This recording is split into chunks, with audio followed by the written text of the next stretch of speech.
You can literally scatter this stuff like dust or embed it into a sheet of paper. This was commercially released 10 years ago. It's a tiny computer, and it features data processing, data storage, wireless comms, and it's probably as close to the true smart dust vision from the early DARPA days as we've come so far. They're designed to harvest energy from the environment around them and to communicate via a mesh network.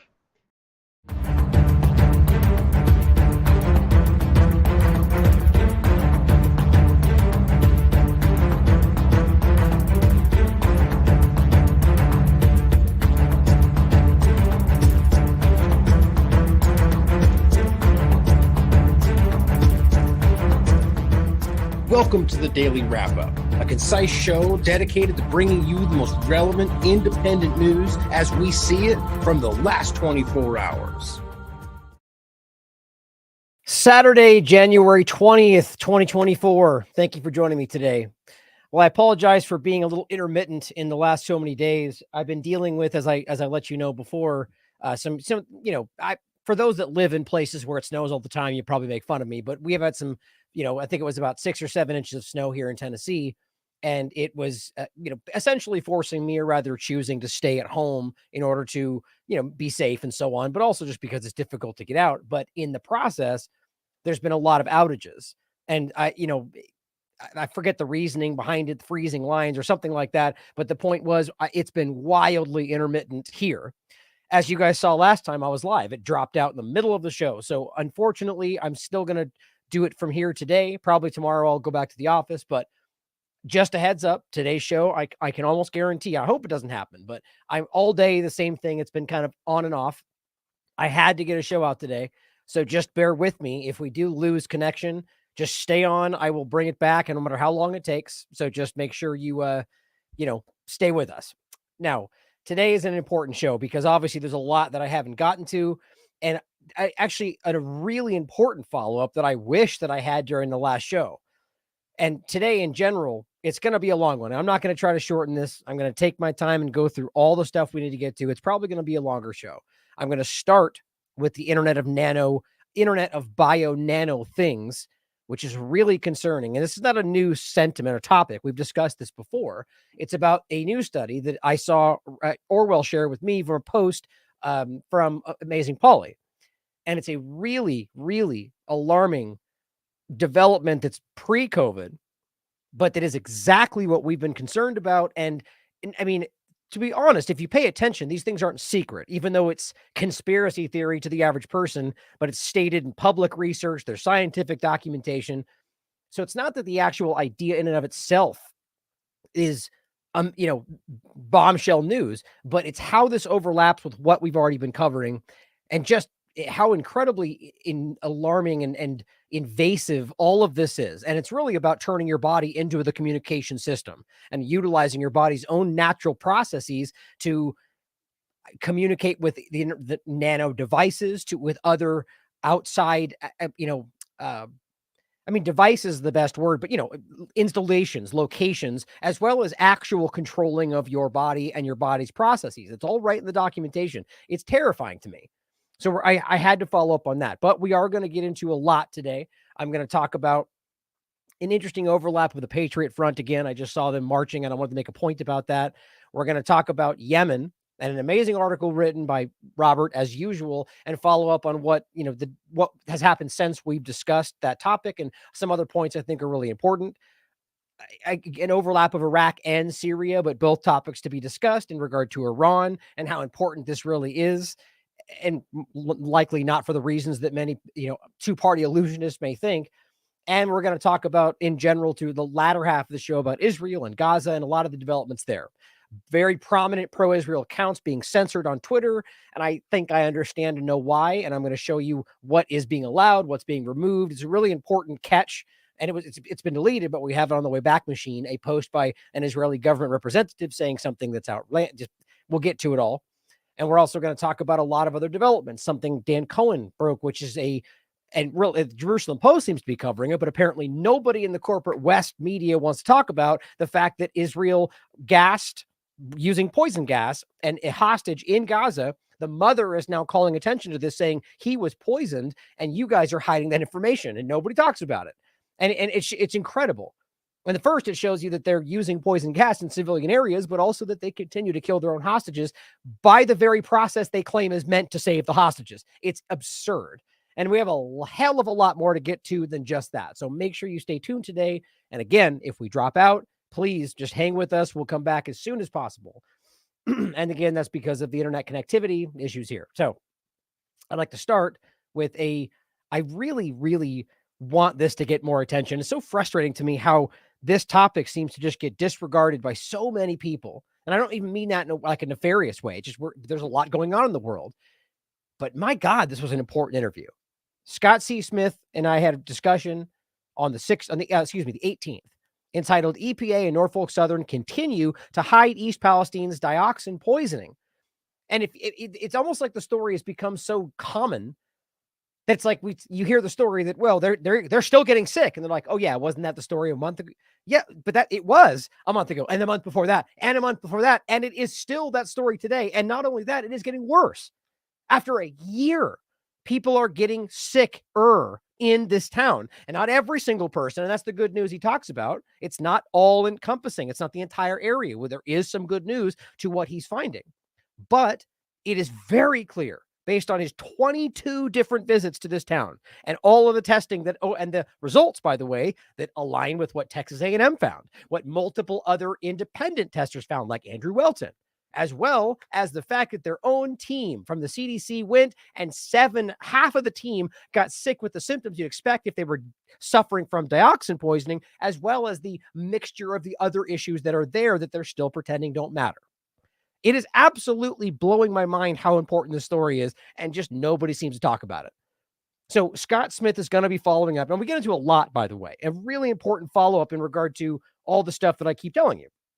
This was just the interview we had from June 6th, but these topics, the confirmation from Scott, who is an expert in this field, that not only are they still continuing to get sick, and that the testing, as I'll just start with this one, is unreal.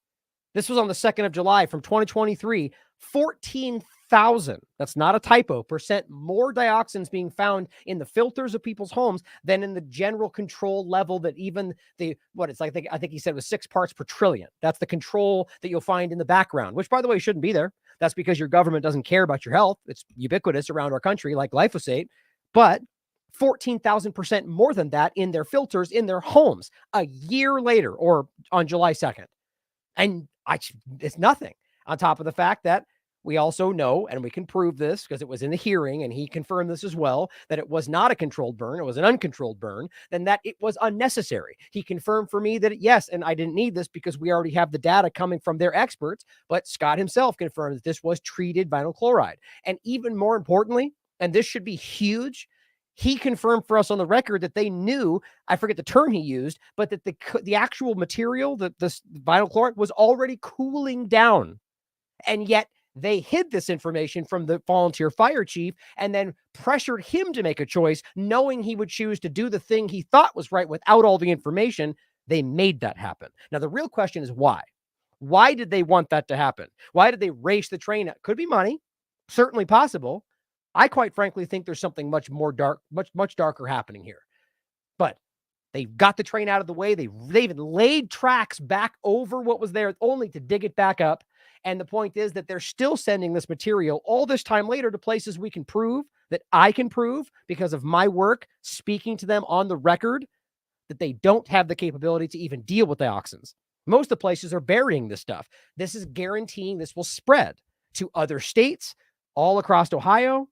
I mean, guys, this should be the story of the century. Anyway, I just hope you guys will follow this up. Help me get this in front of people. This is important. And Scott's going to continue to do more work. And on top of all of that, he's being hounded and censored and seemingly almost threatened is not the right word, but almost taking action that's meant to make him feel like something's going to happen from the EPA and from basically they're working with the whistleblower group or this. It's all the information is in here.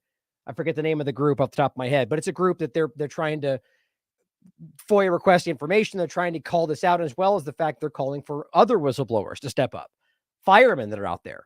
good people at the EPA that are only starting to realize that what's going on there. Speak up, reach out to myself, to Scott, to anybody. We need you. People in East Palestine are still suffering. I just find that impossible to believe. But then again, hey, Flint, Michigan still doesn't have clean water, but I guess we just don't care about these things because two-party paradigm, right? Two-party politics, Trump and migration and immigration, all the wedge issues. Let's ignore the immediacy of all the problems that actually matter, but whatever. So then I'll include the Clean Harbors waste disposal, which he confirms yet again is a huge scandal that they use these companies every time. They don't care about your safety or your health. Now, let's talk about in this segment, well, kind of a couple quick points, overlap COVID-19, the kind of overwhelming obviousness of what's going on regarding the injections and the heart attacks and myocarditis, but how this relates to what we just talked about yesterday. And I actually included this because somebody tagged it down here, but we talked about this, or not yesterday, on the 16th. Gain of function's newest brain virus, and I put that in quotes, and genetically engineered proteins to control, well, everything. And this is not hyperbole, guys. This is exactly what their science is leaning. And even if you think it's some kind of forward leaning in the next 50 years, it's still what they're telling you. And I quite frankly think they're long past that. I think this has been on the table and actionable for a long time. And if you really want my honest opinion, as I know you're here for, I think it was involved with the COVID-19 deployment of whatever they gave people. That's my personal opinion. I see everything lining up far too well. But you guys please come to your conclusions and hear me. I'm not stating that I can prove that. Just my opinion. Now, Chief Nerd posted this yesterday. Increasing... Oh, he's just reading, by the way, directly from this article, which is hilariously stupid. 18-year-old dies of heart attack at coaching center. Why are youngsters experiencing cardiac arrest and tips to prevent it? We're baffled, guys. It's always hashtag baffled. That should be the immediate point. Put that out there. We know what you're talking about, right? Oh, and by the way, just a quick shout out. I've been saying all the other reasons what everything's going on. Make sure you don't miss this. I gave it a shout out with his last article, but right now Derek is talking and John Bush are talking. They're involved with the greater reset, and discussing actual solutions. Make sure you check that stuff out. And I should say, by the way, since I'm mentioning it, and I'll include this for you guys. If Derek is about to go,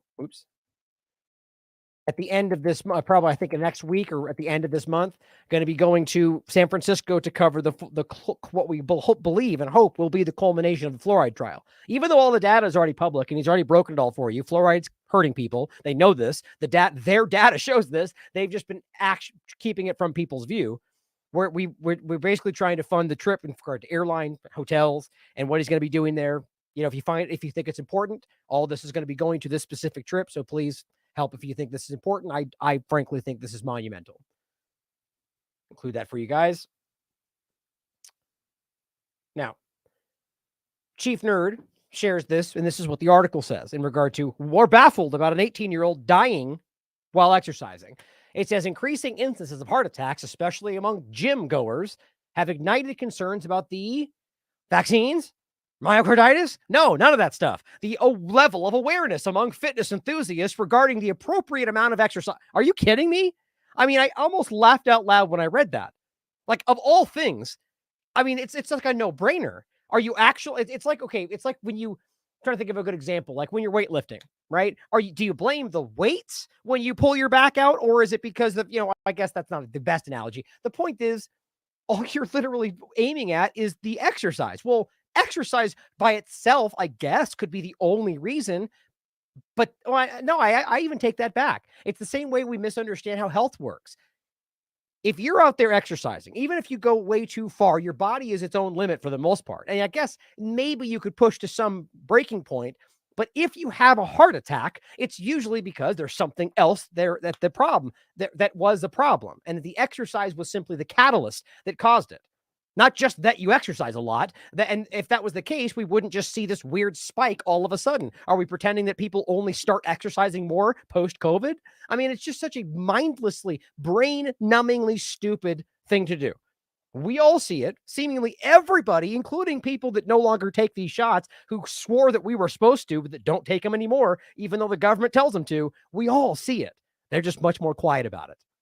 The point is, my God, people are dying getting myocarditis, having heart attacks, having thrombosis, having blood clots, all because of this dangerous gene therapy that they gave people that, quite frankly, what we're getting into next, I'm telling you, is overlapped. And I think that whether this was the large test or this was setting up for something else, we'll make all these points today. We have many times before, but my God, I just can't. I hate to laugh at it because it's so serious. It's an 18-year-old dying from a heart attack while exercising, an 18-year-old. Now it says, according to medical experts, while regular exercise is undeniably crucial, there are inherent risks associated with it that cannot be ignored. Again, that's not even a fair, accurate statement. The inherent risks are what we all already know. Pulled muscles, you could have heat exhaustion, whatever else, but not a heart attack just because you work out too hard. I'm telling you, I would argue that there's something else that caused that, not the exercise. In any case, this is just stupid. Doctors have explained individuals who exercise intensive regimens without proper guidance. It's your fault, 18-year-old, for not doing it right. Can you believe they went that far? It really gives me a physical reaction. It's borderline hatred for the people that are willing to push this while they know damn well that that's not what's causing it. I mean, it's almost unscientific, right? These are health people that would know better. Anyway, the point is, somebody posted this, Pfizer, Trump hugging the vaccine, right?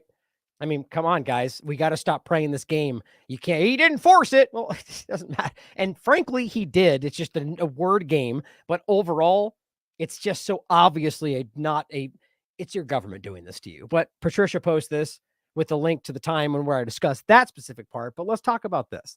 The gain of function's newest brain virus was a recent, I didn't include the link. It's in this show itself, but a new gain of function work that John Campbell covered, where it's gain of function. There's no denying this. It's obvious. They used a variation of a coronavirus to make it dangerous, infect humans, and apparently it caused like 100% mortality and caused these very weird, anomalous brain issues and brain viruses. What else is doing that? Well, whatever the hell they gave people during COVID-19. I think that there's something more to that. I think it overlaps with, and again, just my gut feeling, in my opinion, with what we're going to talk about next and what we talked about in this show. The weird biosurveillance, relayed information, the opening clip. I mean, there's something going on here that I think they're failing to achieve or don't care if it hurts people to get there. And again, this is just one part of it. Like, it could very well be the most important and the only thing they care about, but don't take this as this somehow challenges other theories about other things that have happened, origins, and so on. This could very well just be one part in a large, multifaceted story. Now, we just talked about this. It's one I was going to include. The human brain cloud interface. Now, this is from 2019, same year of what we're going to talk about here next. So I just want you to realize that this is something that's new. It's not new. It's on the table. They've been pushing this, and this overlaps with Elon Musk, right? Neuralink, all of this stuff. This has been something they have near desperately reaching at for a long time. The technology suddenly is possible, but what they can't seem to achieve, as Whitney Webb has discussed, is even like on the AI side of things, they just can't figure out how to map the human brain. So how do you figure that out? Now, I'm going to come back to this and again in a minute because it's important, but we've talked about this, or not this one, this here. Oh, I guess it is next, or it's coming up here in a second. We've talked about this where they've openly stated that should they decide that they need to map the brain because it's in the interest of human society or the preservation of our species, well, they should do it without you knowing because you won't understand. I've made that point many times. It's publicly stated, there's multiple studies behind it. There's another one that gets into, I'll wait to show you this next. The point, though, is that this is something that they would achieve. Like, I mean, they've talked about putting lithium in the water because people are bad, or actions to stop climate change without your permission, or self-spreading vaccines, because who cares about informed consent when it's the best interest of society? They keep using this argument and we keep questioning whether they'll do it again, right? So this was about your brain for the podcast, the human brain cloud interface connecting with the cloud. Now, what's scary about this, just in its basic element, these things go both ways. Now, of course, they always pretend, well, no, it's, there's protections and we won't share your personal information. But how do we know ultimately what happens here, right? You tap into this cloud and all of a sudden your internal information is suddenly this is, we have to think about how this works, or at the very least, something like that. Now, Amazing Polly shared this. This was on the 18th. While we were sleeping, she says, this is what the telecommunications and satellite people were doing. Intra-bio-nets. Now, that's the term to remember. That's what they're calling this. I didn't want to include that in the title today because I don't think people would understand what it is. But as she aptly writes, control/communication between human body and satellites. Now, it goes way, way beyond satellites, which I know she understands. This is the idea of nanotechnology. Now, that's why I played that clip to start, and I'll play it again once we get to it in a second to show you don't miss it. Just a clip about what we're really talking about here. Smart dust. And when he says that in the clip in the opening, this is 10 years ago, that was posted in 2014. So that goes back to what, 2004? Oh, it's right here. 9 years ago, right? So essentially 20 years ago is when this was coming out. And I guess I can't say that without, hold on.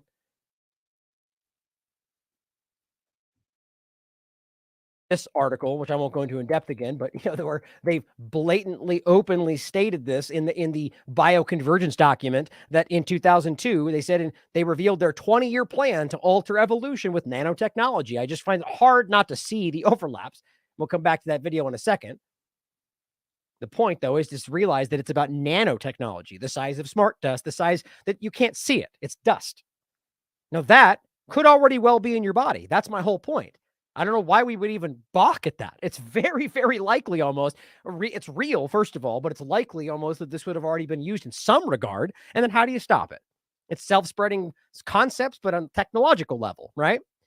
So human body, communication control, satellites, but whatever else is circulating in the air in your body. And that is the internet of bio-nano-things.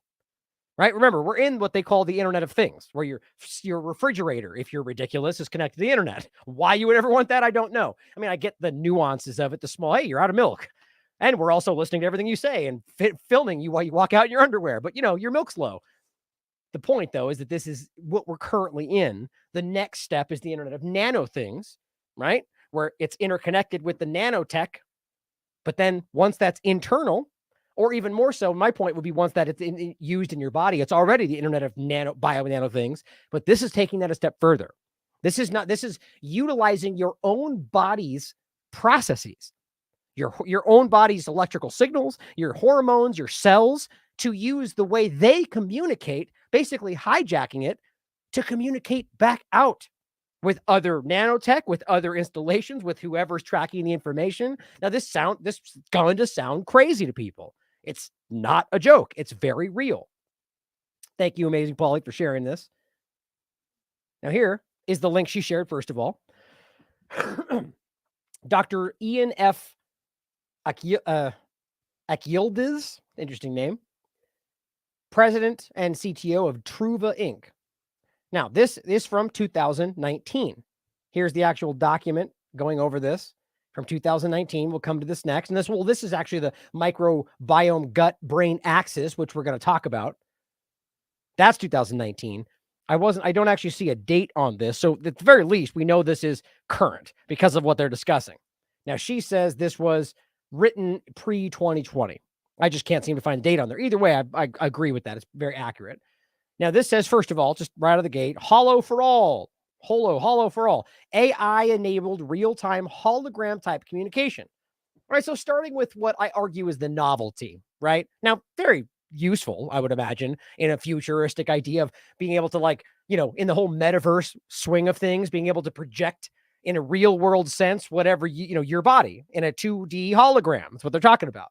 So you can be at the meeting, but be in another country, right? But, that's a novelty, I argue. I mean, you could be on the phone, right? So this is about it's cool to some people, but this gets into a lot of invasive stuff. How do you do that, right? How do you map this and biometrics? I mean, but that's not even the point. Just to show you what they're talking about. Artificially intelligence enabled real-time holographic telepresence. This one says, this project envisions the 6G wireless. We're already on 6G communications as intelligent communication environments. So one of the reasons that they're so desperate to push this forward, 5G, 6G, they need this. Who cares if it hurts you? Because we know that it hurts you. Another great work by Derek Bros and a lot of others. Yeah, they don't care about 5G. I don't have to play the clip. You've seen it a million times. So we're flying blind here, right? We haven't tested this at all, but let's do it anyway. They've stated this publicly. Here's the main point. This is what Holiday was sharing. Heterogeneous intra-body biomolecular communications for the Internet of Bio-NanoThings. So the Internet of Bio-NanoThings we just went over. This is heterogeneous intra-body biomolecular communications. I mean, my God, is this not exactly what we've been talking about?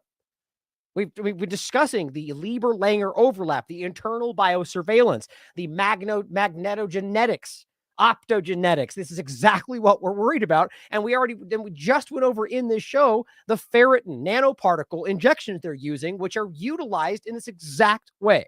And this is the point. They're already using these. They're being tested, if not already being applied publicly. The pan-coronavirus ferritin nanoparticle injection. They've got the universal flu ferritin nanoparticle injection. These are all very real. We went over them in this show. They're in multiple stages of being utilized right now. The point is, as I can just grab this one.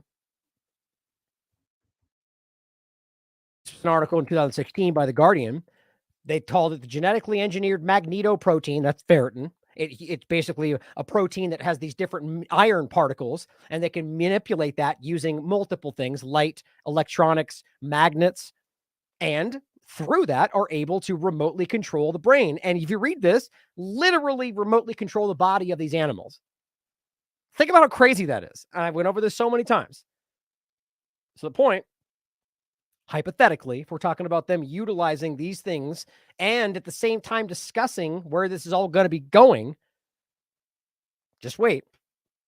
So it goes on to say the goal of the IntraBioNets project, foundational models of heterogeneous interbody biomolecular communication network links for the Internet of Bio-NanoThings, that's the IntraBioNets, is to address fundamental challenges in the development of a self-sustainable and biocompatible network infrastructure to interconnect the next generation nanotechnology, the next generation, and synthetic biology-enabled electrical and biological wearable and implantable devices, i.e. the Internet of Bio-NanoThings. Remember even the implantable devices was a conspiracy theory during COVID? While the constraints concerning the size, environmental, and biocompatibility faced by these devices greatly reduce the practicality of classical telecommunication solutions, their direct contact with the human body, where the cells naturally communicate to interconnect into networks, the way your body naturally works, suggests the possibility to exploit, I love the word, these biological communications for their interconnection. So the exploiting, and we'll get into more detail in the next one, how your body operates for this communication purpose. What they'll state is for your benefit, of course, as always, when it's very rarely the case, if ever. Now it says, in particular, the IntraBioNets project focuses on the development of a foundational models of usable communication channels on top of the biological processes underlying the microbiome. This is important. Microbiome gut-brain axis. That's what this whole thing seems to be aimed at. So clearly the microbiome it's very important to health. So now we're going to be talking about using nanotechnology to utilize this system for intercommunication and internal and internal biosurveillance and relaying that information amongst other connective mesh networks and whatever else is cataloging this. Gee, what could go wrong? Composed of the gut microbial community, the gut tissues, the enteric nervous system, your intestines, and their intercommunications, drawing from cutting-edge research in physiology with the aim to realize minimally invasive, heterogeneous, and externally accessible, that's important, electrical molecular communications to transmit information between electrical and biological devices. I mean, it's very clear. It's very, very, very clear. There's no way you can call this conspiracy theory. This is real-time work that I quite frankly think is already being tested. They're talking about using the internal system of your body, hijacking it essentially, pirating it, if you will, to be able to communicate between the electrical devices. Now, that also means, like we're going to talk about in a second, the smart dust. That's the nano side of it, not just some refrigerator, right? It says the outcome, and then with biological devices. Now, that what's funny about that is that it can either mean a device internally, which I don't even think you can call that a biological device. That I frankly think that just means human beings. Devices, though, we're in the age of technocracy, right? Transhumanism is the real point. The outcome of this proposal will establish the basis for a completely novel transdisciplinary networking domain at the core of the next generation biomedical systems for pervasive, perpetual, and remote healthcare. My God, I mean, that's right on the nose. They're talking about the healthcare aspect of this. Quite frankly, it goes way beyond healthcare, but that's what they're framing it as, the next generation of biomedical systems for pervasive, perpetual, and remote healthcare. Is that what you're asking for?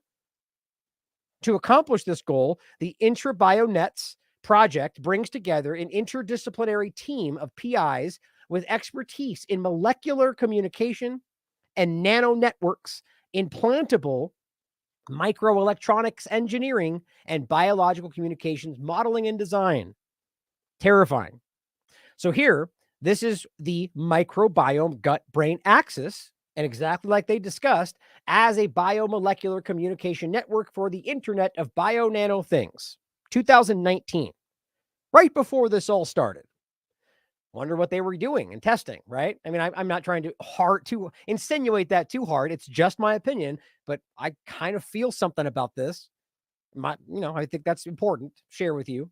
Now, in the abstract first, it says, in the development, and this is what we're talking about, of a self-sustainable and biocompatible network infrastructure to interconnect the next generation electrical and biological wearable and implantable devices, which they're calling, that just summed up right there, the Internet of Bio-NanoThings.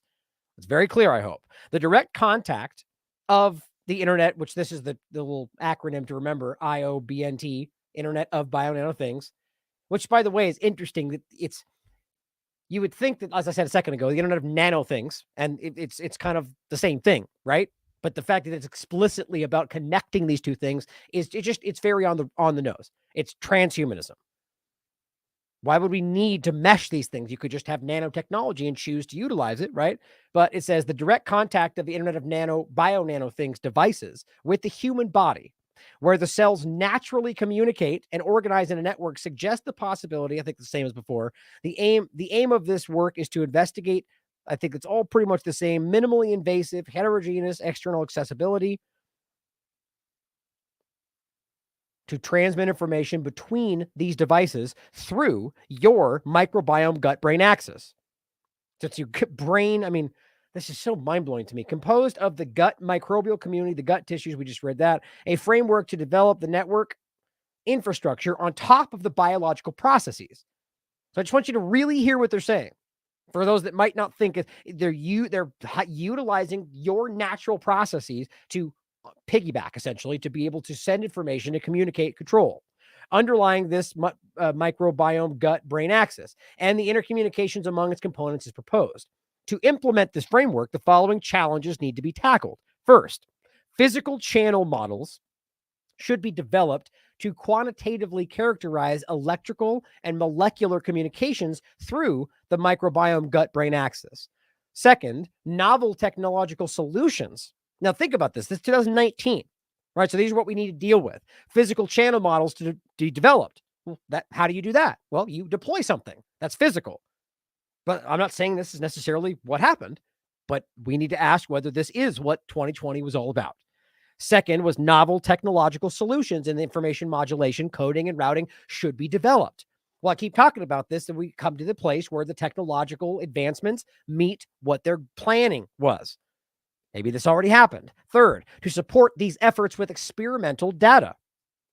A first-of-a-kind implantable microbiome gut-brain axis network probe device composed of a hub connected to an ensemble of electrical and molecular stimulation and sensing modules should be designed and engineered together with an innovative gut-on-a-chip in vitro model system. Right? So don't think of this as some big device. This is a nanotech concept. So my point is, if you want to ask the question, it very well could have been something deployed in these shots. Just hypothetically. I know people, even though that's clearly a possibility, no matter how abstract, even just floating that as a possibility, people call conspiracy theory. It's not a conspiracy theory. It's a hypothetical possibility. And you know damn well that it's something that is possible. Now it says the discussion in this paper establishes the basis for a completely novel transdisciplinary networking domain at the core of the next generation biomedical systems of pervasive, perpetual, and remote healthcare. Now it says over the last decade, the transformative concepts of information processing and propagation in the molecular domain have dramatically reshaped the frontiers of communication and networking research, with biomedicine as a natural application field. Now, why would that be? Is that what the mind naturally goes to when you discuss what I'm trying to the simplest way to frame it, but like with all the things we're discussing, the nanotech internal surveillance. I mean, is that would you immediately go to biomedicine? Does that even seem to make sense to people that are outside this field? Maybe, but I just think especially with the history. We just talked about the toxicity of nanotechnology in and of itself, or nanoparticles, that they still argue we don't really know the full side effects of just anything that small internally, and yet we just skip right past that. Didn't know you guys could still see me. Forgot I had this up the whole time. I forget whether you guys like that better or not. I quite frankly don't mind. I think I just like the screen being bigger. For the podcast, I had the little side window up there. So it goes on to say, as a result, nanotechnology and biotechnology enabled wearable and implantable devices with ever-increasing biocompatibility and optional autonomy are being developed in 2019. Right? So we can't pretend like this is not something that is at the very least being built, let alone, as we always point out, when they state this, it's usually been used and applied for 10 years in some military secretive concept. Nanotechnology and biotechnology enabled wearable and implantable devices with operational autonomy. These devices promise to pervasively, perpetually, and precisely sense, process, control, and exchange body health parameters in real time. Now, even if that's all that it is that something that we want? Your internal bioinformation just constantly flowing back and forth? That's what we're talking about. When they go, no, Ryan, they promised, they told you it will be, you can choose to opt out. How often has that worked out for anybody? Now it says, these devices promise to, and I love the terms, they pervasively, perpetually, and precisely sense, process, control, that, don't miss that, and exchange body health parameters. Now, when you say you can control body health parameters, there's no misunderstanding that. So this could very well be used as a weapon if you really wanted to. Dual use tech as always, and allow remote interrogation. It's all pretty simple and clear, which we classify under the paradigm of the Internet of Bio-NanoThings. Now, of course, the average person doesn't want to believe this. Will tell you you're crazy for considering that these good people fighting for your health would ever do that. Now, I'm not. We should. The main point should be, it's very rarely, but we saw during COVID that it can be that with the people involved with the research, the Barracks of the world, the Dazaks of the world are sometimes the ones doing this are the ones part of it, but usually the scientists aren't usually the ones that make this a problem. It's the military and the government and that the way they apply it. So either way, the simple the technological possible is there. It's technically possible. We shouldn't be okay with that. This paradigm will enable accurate sensing and control of complex biological dynamics in the human body, and eventually, control and relay, and eventually be the basis of the next generation biomedical solutions for unsolved clinical problems, whatever that may be. The baffling heart problem, whatever they want to apply it to. The Internet of Bio-NanoThings is envisioned to be a heterogeneous network of electronic and biological devices, right? So that's like the mesh we're talking about of your random devices, your internal and implantable nanotech, deployed inside and outside of the body, as shown in this figure. Now, I put one of these in the front, but this is some terrifying stuff. Like, just really understand what they're showing you here. This is the engineered immune system cells, engineered.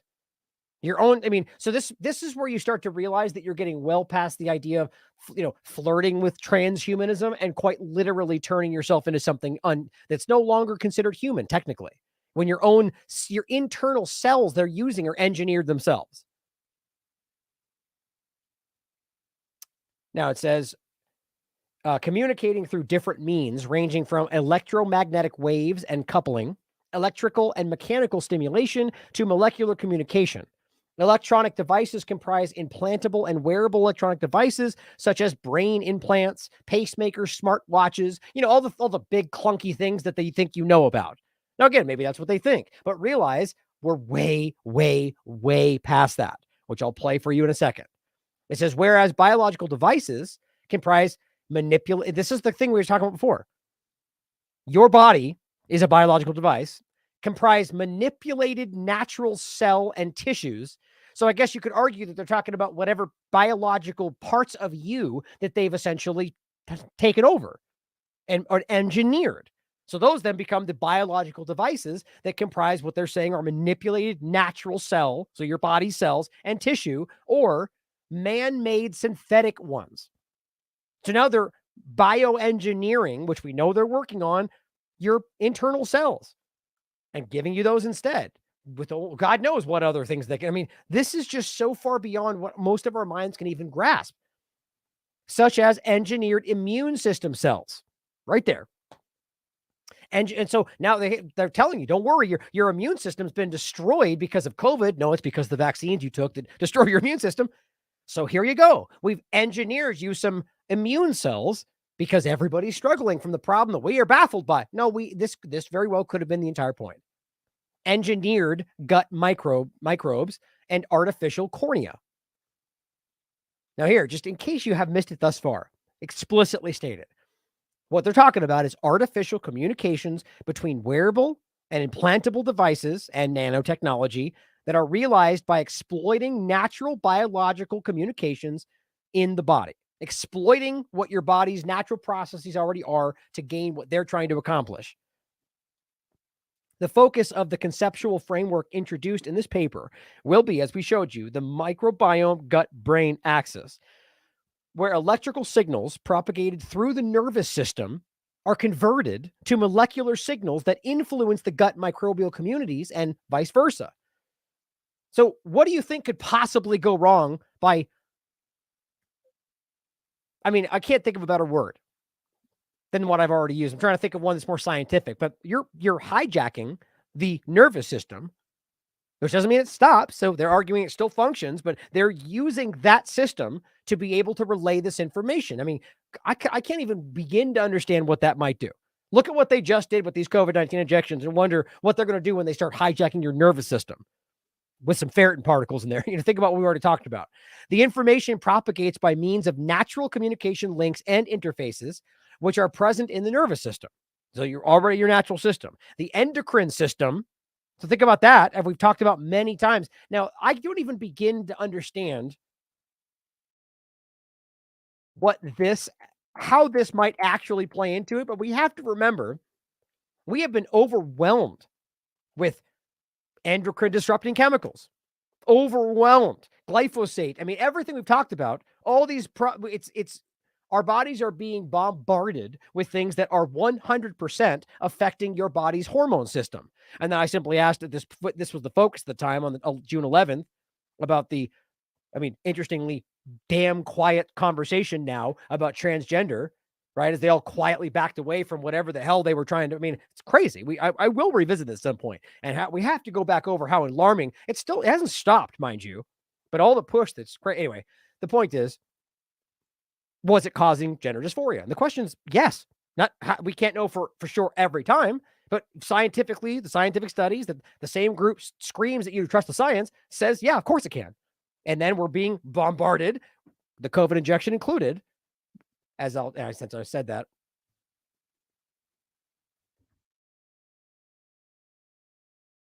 Here's the one with Dr. Peter McCullough, who makes this exact case that the COVID-19 injection was part of these endocrine disrupting chemicals. He very clearly makes the point that, yes, the injection's part of that, right?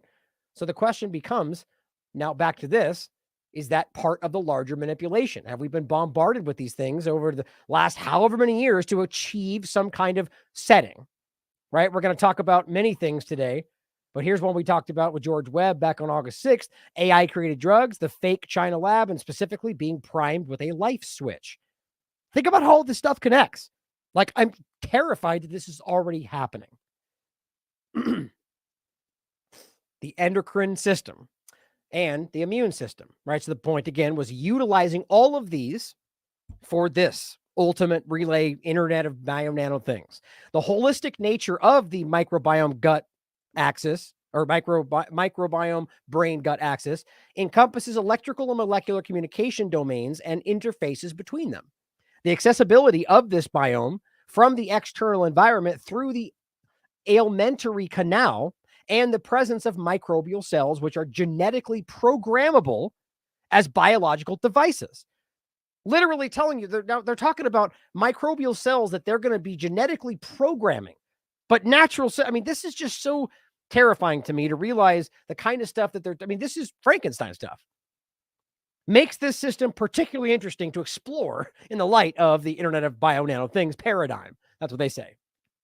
A direct communication with this biome will also provide a large amount of data, of course it will, about the health of the central and autonomous nervous system, as well as the gut. Yeah, just a small byproduct. Of course, we'll be scooping up all the data we possibly can about how these things work so we can manipulate them more.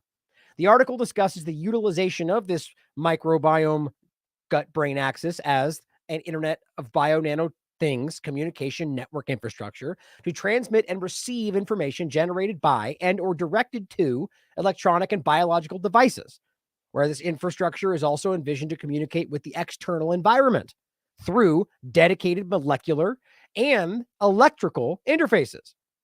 What's the electrical? Well, the molecular is the body cells they've manipulated, right?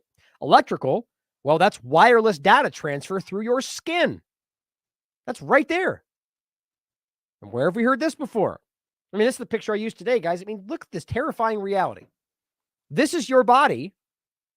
This is your body on the... No, the point is you could see what they're talking about. You have an electronic interface. This is, now again, this is the clumsy way we perceive it, not nanotech, which is the same difference, but something that's implanted into your side, which then directly communicates with the cloud.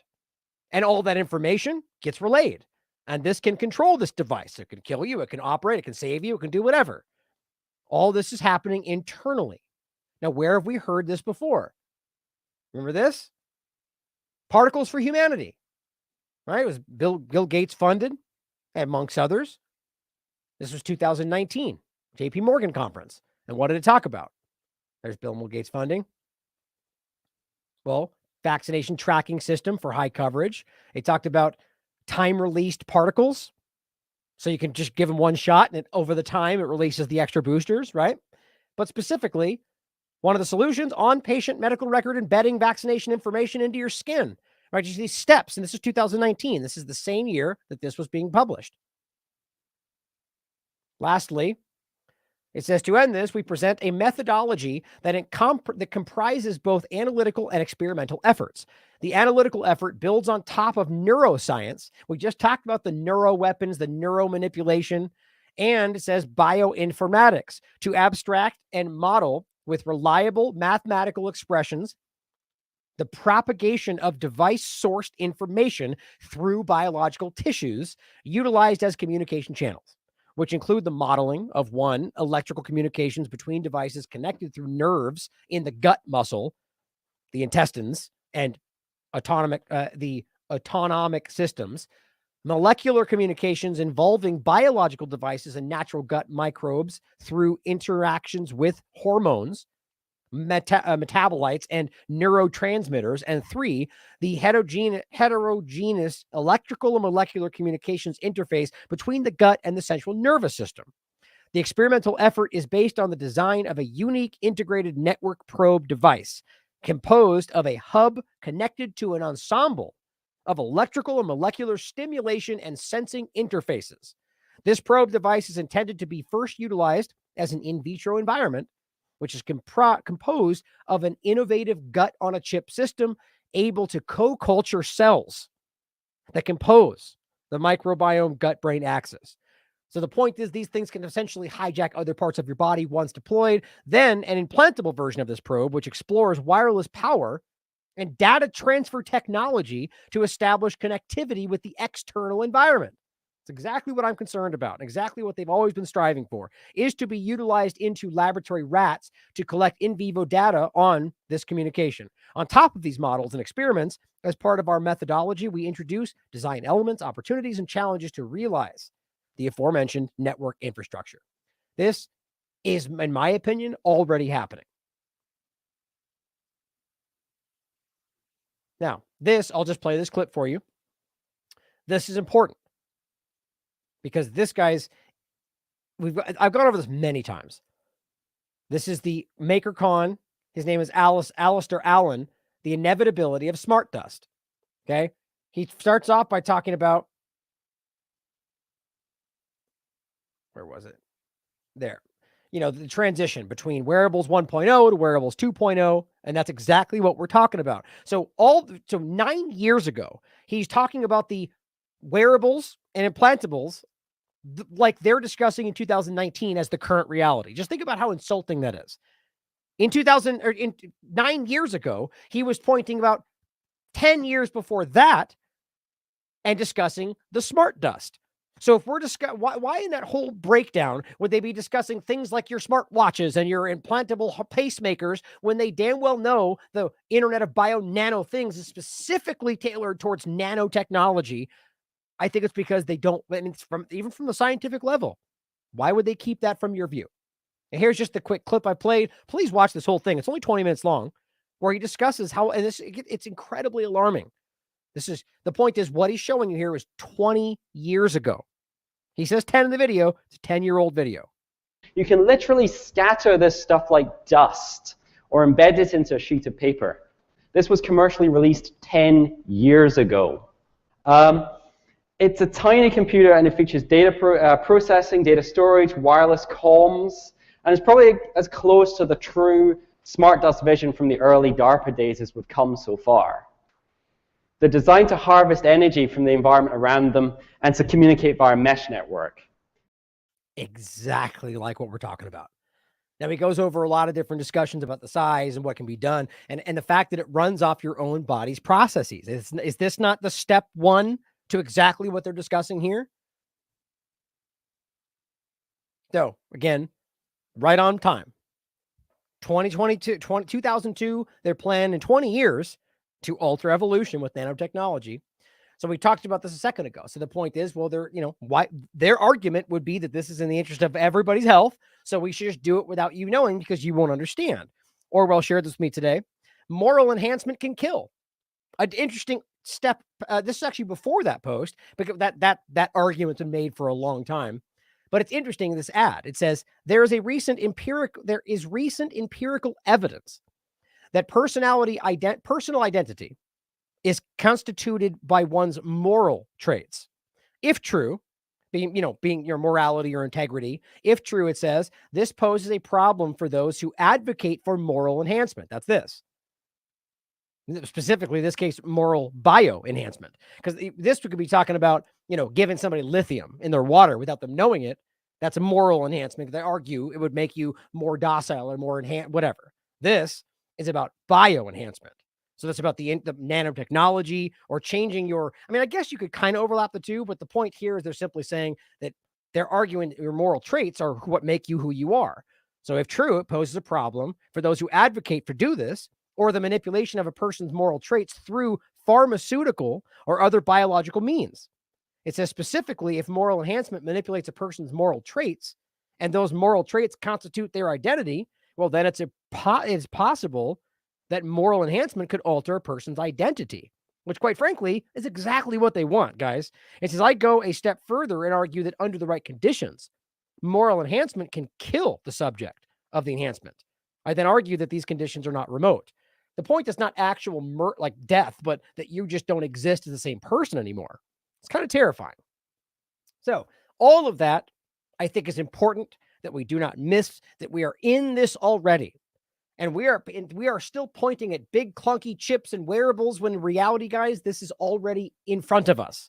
And I am just terrified that this is already happening.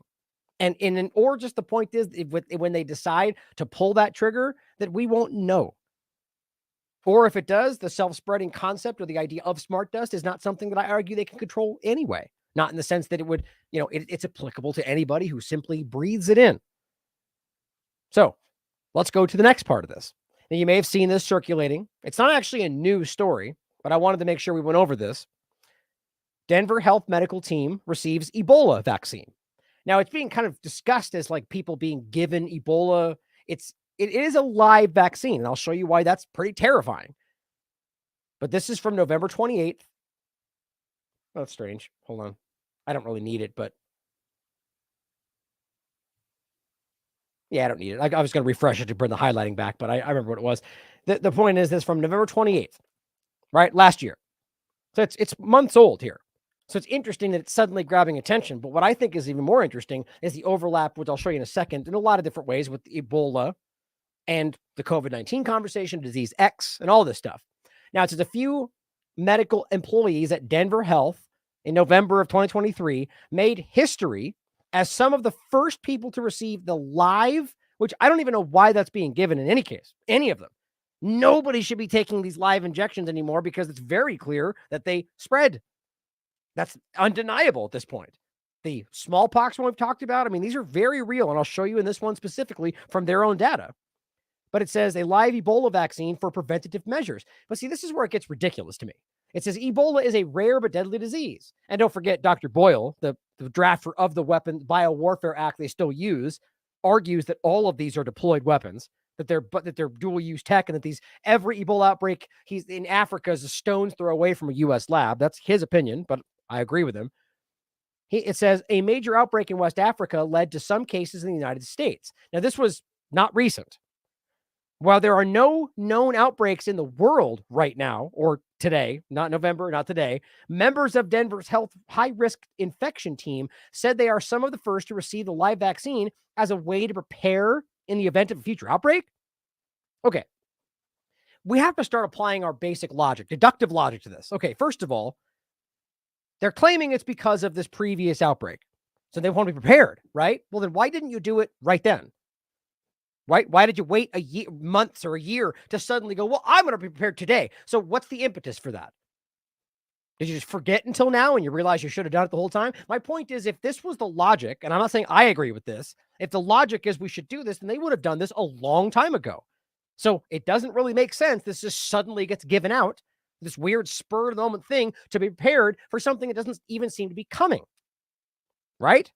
They're saying there's no outbreak. There's no indication we're having cases coming in. There's no reason to think right now this is needed or in November that it was needed.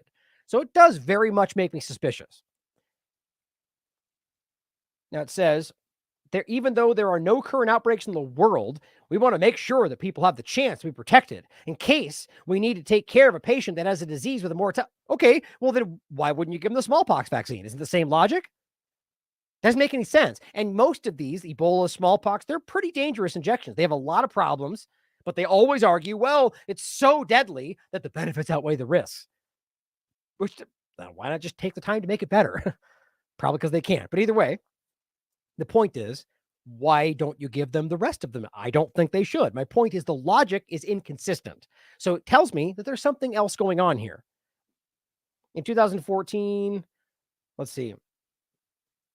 I think it's just the bottom here. It says, as for how long the Ebola vaccine lasts, and this is an important part, it's in all the documentation I'll show you next. They don't know. It says they just don't know how long it lasts. But they're just going to give one for now. It says right now, one. The vaccine they receive, which is Ervibo, is only available to frontline workers for now, right? Until they argue, until people clamor that we need what that guy call it, the neuro weapons discussion, the worried well, right? these people will sprint in and be like, I have the sniffles, I need that vaccine. That's what you're going to start to see when they float these ideas like that. Now, here is the actual FDA documentation for this, for Evorbo or Ervibo. They just cut to the chase. Limitations of use. The duration of protection is unknown. Not even a frame, not like for usually this many times. I argue, guys, that this is the same kind of concern that we've seen before. I don't want to lean too hard into the unknowns here, but you know exactly our concerns about the entire vaccination process and program. I've made the same point many times. At this point, I am terrified and resistant to any of it, simply because I don't trust the intent behind the people that are pushing these things out. That very well could be a possibility. Should what we understand about the technology, should that be correct, we should question that. I don't know why we would take anything at face value. If what they tell us is the accurate scenario of the technology, well, I argue that it could be applied in a way that might help some people, as long as it's a very clear choice and not pushed at anybody. But that could be wrong. My point, though, is that I just don't trust the intent, so I don't know why anybody would take these. But the problems about the lasting, there's so many issues that overlap with all these previous programs. And then it says it does not protect against other species of Ebola or Marburg virus. So how do they know which one? Think about how dumb that is, right? So you're literally giving them a shot for something based on something that happened that isn't very well could be a new variant, right? Based on their logic. But you give them this when there's not the reason to get, just in case that's the one that comes across. None of this is logical, just like the same with the gain of function research. And then we have transmission first, then we have shedding, but transmission first. Vaccine virus RNA has been detected by PCR in blood, saliva, urine, and fluid from skin vesicles of vaccinated individuals.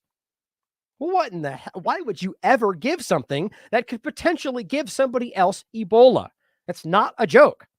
Transmission of vaccine virus is a theoretical possibility. It says it right there.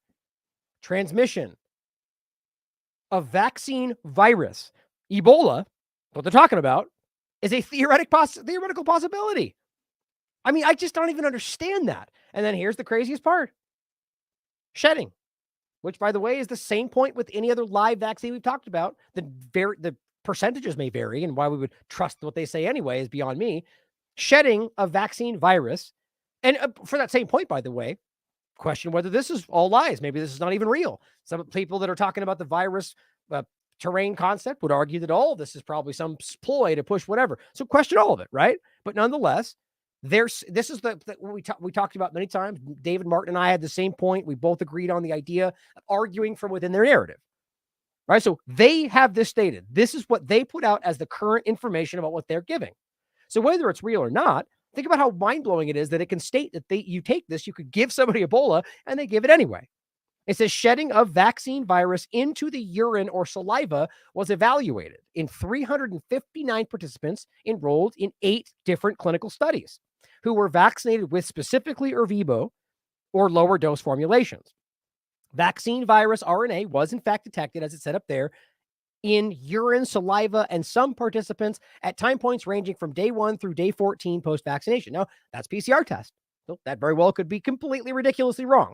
But in any case, my point is, this is what they have stated as the reality, and they're giving it anyway. It says, in the 3 studies that assessed shedding at day 28, no samples tested positive. In study 6, 31.7%. 31% of participants, 12 months through 17 years of age, 12 months, my God, enrolled in this sub-study shed vaccine virus in saliva following vaccination. So you have examples of tests where it didn't, but 30% in one of them. Viral shedding was greatest on day 7 and declined thereafter, with no shedding detected at day 28. Vaccine virus RNA was detected by PCR at the same point. I just think that's wild. Now, of course, when you read this, it's all the same points we make from all the rest of them. So should this eventually become something they push, it hasn't been tested on pregnant people. It hasn't been tested to find out if it's in the milk of breastfeeding women. It hasn't, immunocompromised or deaf, or all the same things we talk about. It's usually how this works. And yet when it becomes a problem, they'll push it on pregnant people just like they did with COVID-19. I hope that does not happen. Now, I'll also include the FDA page, which is all the other links, just, the broad page you can look at for yourself. And this is where I find this interesting. So overall, my concern of that is just the fact that it's happening, the fact that it's obvious that it could get other people sick just by using it, and then very well could then become something they utilize to push everything we're talking about today, including the new nanotech microbiome control system. Either way, that's alarming. The question then becomes, is it something that is just a reflexive reaction by somebody trying to gain attention, or that they think is the right thing to do? Tough for you to decide, and time will tell, unfortunately. But I think all of this is the way we should be looking at this and concerned about it. Political Bee shares this. Chancellor Jeremy Hunt on stage with CEO of Pfizer, Albert Bourla, at the 2024 World Economic Forum annual meeting. Of the next pandemic, we don't want to have to wait a year before we get the vaccine. And if AI can shrink the time it takes to get that vaccine to a month, then that is a massive step forward for humanity. So perfect. So artificial intelligence used to create the next thing. It's now that's by the way overlap with the platform discussion. So all of these things are going in rapidly away from what even the classic system from before, which was wildly flawed, just like we're talking about, but with less testing, with less control, which is mind-blowing. But the platform system we watched fail during COVID-19, they're still the illusion they're in. They're still using it. They're still mapping on the same platform system with the modified RNA. It's all these new shots are in the works. I mean, Biden even said he's got like something like 8 or 10 different COVID injections being worked on. Why? This is mind-blowing. What he's talking about, though, is we'll also use artificial intelligence to rapidly push these out even faster. I mean, it's crazy. And again, we just talked about this in August 6th with George Webb, AI-created drugs and the being primed with a life switch. We also talked about on October 31st, 2022, the Tesla vaccine RNA microfactories. Remember that? So Elon overlap with making these things for the future of these platform drugs, but also the Gates-funded time-release microparticles. All right, that's the thing we showed you with the particles for humanity. That all of this seems to kind of overlap in the same direction. Now, Dr. Jason Dean, who I'm not familiar with, shared this, and I just think it's an interesting point. He says, I have a researcher I've been speaking with. This will most likely be next, in his opinion, and they have a list of them. He says he hopes he's wrong. It says it's most likely called TARS, Transmissible Acute Respiratory Syndrome. But what's interesting is this is at the beginning of COVID-19, this name was floated. He says, don't panic, don't get scared. These are not natural. They are manufactured gain-of-function bioweapons. That seems to be the pretty predominant opinion right now. The bioweapon was created to take advantage, use the manufactured spike protein, patent attached in the study, in order to infect a genome with Marburg or Ebola qualities, along with bacterial toxins. It's chimeric and designed for a maximum fatality. We did test it already, and it's testing for at least 5 different bacterial-like frequencies. Interesting. Now, I can't really confirm his statements in that, but here's the study he points to. I just think it's interesting, the timing of these conversations with the Ebola injections and how that very clearly overlaps with all the different things we've talked about all the way, even before COVID-19. Here's the actual study. Oh, I did have it highlighted, but I guess I don't know why that stopped working today. The first, disease X, is caused by a highly transmissible acute respiratory syndrome coronavirus. I think I remember what it was, but it says based on the announcement of the WHO in 2018, which kind of confused me at first. What they're actually talking about is the announcement in 2018 of the hypothetical disease X, the same thing they're doing right now, mind you, which, by the way, weirdly prefaced exactly what later happened. They said because of that announcement, the Wuhan pneumonia caused by an unknown, they're talking about the COVID-19 discussion, or rather SARS-CoV-2, should be recognized as the first disease X. Right? So in 2020, they came up and said, that's disease X. How would they know that at the time in June of 2020? I mean, it's interesting, right? I think there's foreknowledge. I think we're all beginning to understand. It says later the pathogen was identified to be a novel coronavirus. That's when they called it 2019 nCoV, I think I closed it.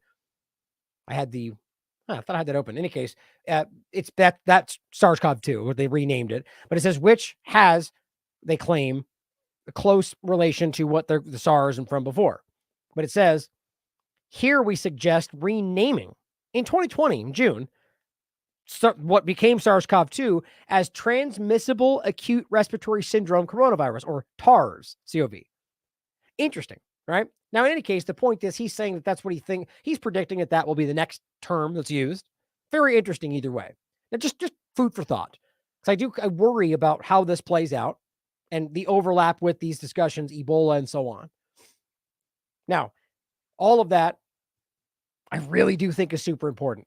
Like what they're currently pushing, the fact that they're still using failed systems and standing on these failed systems to push the new invasive interconnected system like the Internet of Bio-NanoThings under the same guise, that this is what's in your interest for your health and the interest of society, when so far they don't seem to hit the mark too often. Now, let's get into a quick point about the Patriot Front, and let's talk about some foreign policy here that I think is important. This came out today. It just keeps happening. It's so, this group, it's so ridiculous. And they're back to the FBI killers now, the khakis and everything else. Just so we understand that I've broken this, it's very possible that everyone in the group, average people, believe what they're doing, but I've proven that the people in leading this are directly tied to the Azov movement, right? And of course, now they're holding signs that say Zionists in the government. Isn't that too convenient? Which is very real, by the way. But the idea that that's what they're pushing, because then of course they can argue it's all racism and anti-Jew hate and all the things. It's too exact, right? Now, we've gone over this. The Patriot Front, January 6th, and the Vanilla ISIS PSYOP, all the very clear evidence, the way the police handle them, or rather don't do what they're supposed to. So they're from taking off their masks or whatever else, or loading them back into the U-Hauls, letting them, all the different things we've covered show you that there's some weird dynamic going on here. But that's not even the most important part. The leaders of this movement are directly tied back to the Azov movement, which is directly controlled and influenced by the U.S. government in Israel and other groups involved. It's not even hypothetical. As I wrote in this article, or this show, March 30th, 2022, not just Azov. Documents prove the CIA has been cultivating fascism in Ukraine since at least 1948. Starting with the Ukrainian Organization for Ukrainian Nationalists, which was a fascist entity. And that is what became later in these different groups. And one of them is the Azov movement, which has now overtaken the country. The point, that is directly connected. Now I'm going to show you why I think that's important. Now, this is just showing them marching around, being the manipulated group that achieves whatever end they're supposed to, in my opinion. It's very ridiculous. This says 90 to 150 people identified as the Patriot Front and recognized as a right-wing organization are advancing towards 9/11 World Trade Center. Of course, the point here, as I've shown you many times, Haaretz, 2018, talking about why Israel's arming neo-Nazis. That seems confusing unless you understand what Zionism really is, right? And this is about Israel arming the Azov militia. Even more importantly, if you pretend that suddenly they're not the crazy Nazis that they used to be, well, this is 2018 when everyone in the corporate media was going, they're all Nazis, they're all dangerous. So ask yourself why Israel was arming them, because this is exactly what we're showing you. This is not real. They're using this against Russia. They're using this to achieve these exact ends, which was, I'll actually include this one too. Both these.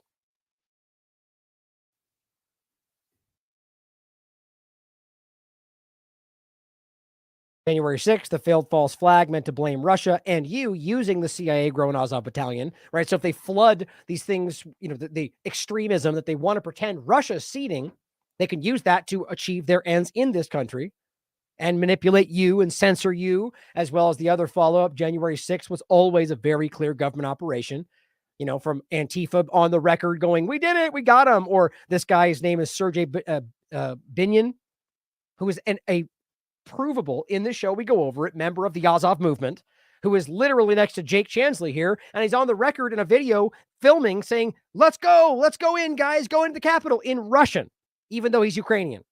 Very clearly, this was all meant to be exactly what we lined up. It's very, very obvious. All of this connects.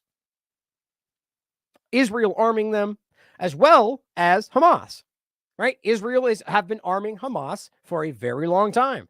It's amazing that people still dismiss this. Here is when Haaretz shared this 2 days after October 7th and just made it very clear that this is what Netanyahu said. Anyone who wants to thwart the establishment of Palestinian state, which I'll get to later in the show, they've now been explicitly open about, has to support bolstering Hamas and transferring money to Hamas. This is part of our strategy.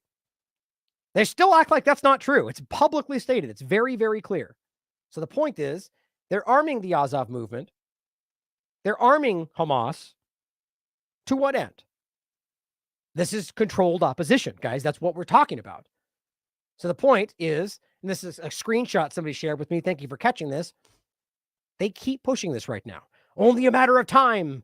Only a matter of times. That's ridiculous. Of course, they would misspell it. Until Hamas hits small town America.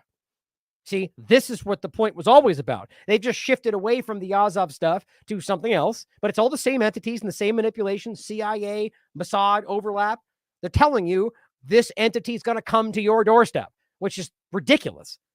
Not in the sense that they won't do that and say that's what's happening, but the idea that a natural, or whatever you want to call it, a group in an open-air prison in controlled, occupied Palestine of 30,000 strong people is somehow going to be attacking countries. It's ridiculous. Because and don't forget, even Netanyahu's almost openly threatened that that's what will happen if they don't let him do what he's going to do. Then you see this person going, oh my gosh, we're in DC, and look, there's an armed guy wearing a Qassam Brigades patch. A Hamas terror group. No. I mean, the idea that this is not even remotely the right statement to make about them anymore, but the idea is clearly is something that we should be questioning on how, whether it's entities that are controlled by Israel or whether it's groups that are not fighting for the Palestinian resistance. The point is, I don't buy that for a second. Are we really going to pretend that there's a member of Hamas floating around in DC? I mean, it's certainly possible, I guess. But then if that is happening, we need to ask why that was allowed. Aren't they a terror group? How did they fly in? How is this, or why is Israel controlling the leadership in Qatar and working with them to mediate discussions? I mean, everything about this screams that we're being set up. And I wanted to make sure we saw that as we see Patriot Front marching through with signs that say Zionism in the country. Air America. Where is it right there? Zionism in the government. All of this overlaps to the same groups funded by the same people, and it's all being used, in my opinion, the war on domestic terrorism and all these floated ideas to make you think that your neighbor is the enemy, or anybody that is currently calling out Israel's genocide is suddenly a terrorist. Mark my words. I believe alarmingly that something like this is going to be made to happen, or at the very least, a false flag entity or effort to be able to swing opinion when they desperately need it. I doubt it will work. And then lastly, on the point of Ukraine, before we finish on some foreign policy, Yemen, Iraq, Israel, I found this really interesting. Sputnik shared this. This was on the 16th. This is a representative, an Estonian conservative, talking about what's going on in Ukraine. Now, of course, everyone's distracted by other things and not even caring about how they've just given up on the thing they told you was the only thing that mattered. And if we don't do this exactly the way we say, Russia's going to take over the world. Oh, look over there. We're distracted now. So who cares? Okay, so you don't care that Russia's going to take over the world, or was that never true? I think you get the point. Obviously, if they thought Russia was, if we don't do this, he'll take over the world, they wouldn't just shift into another point. They've lied. They lie to you about everything, guys.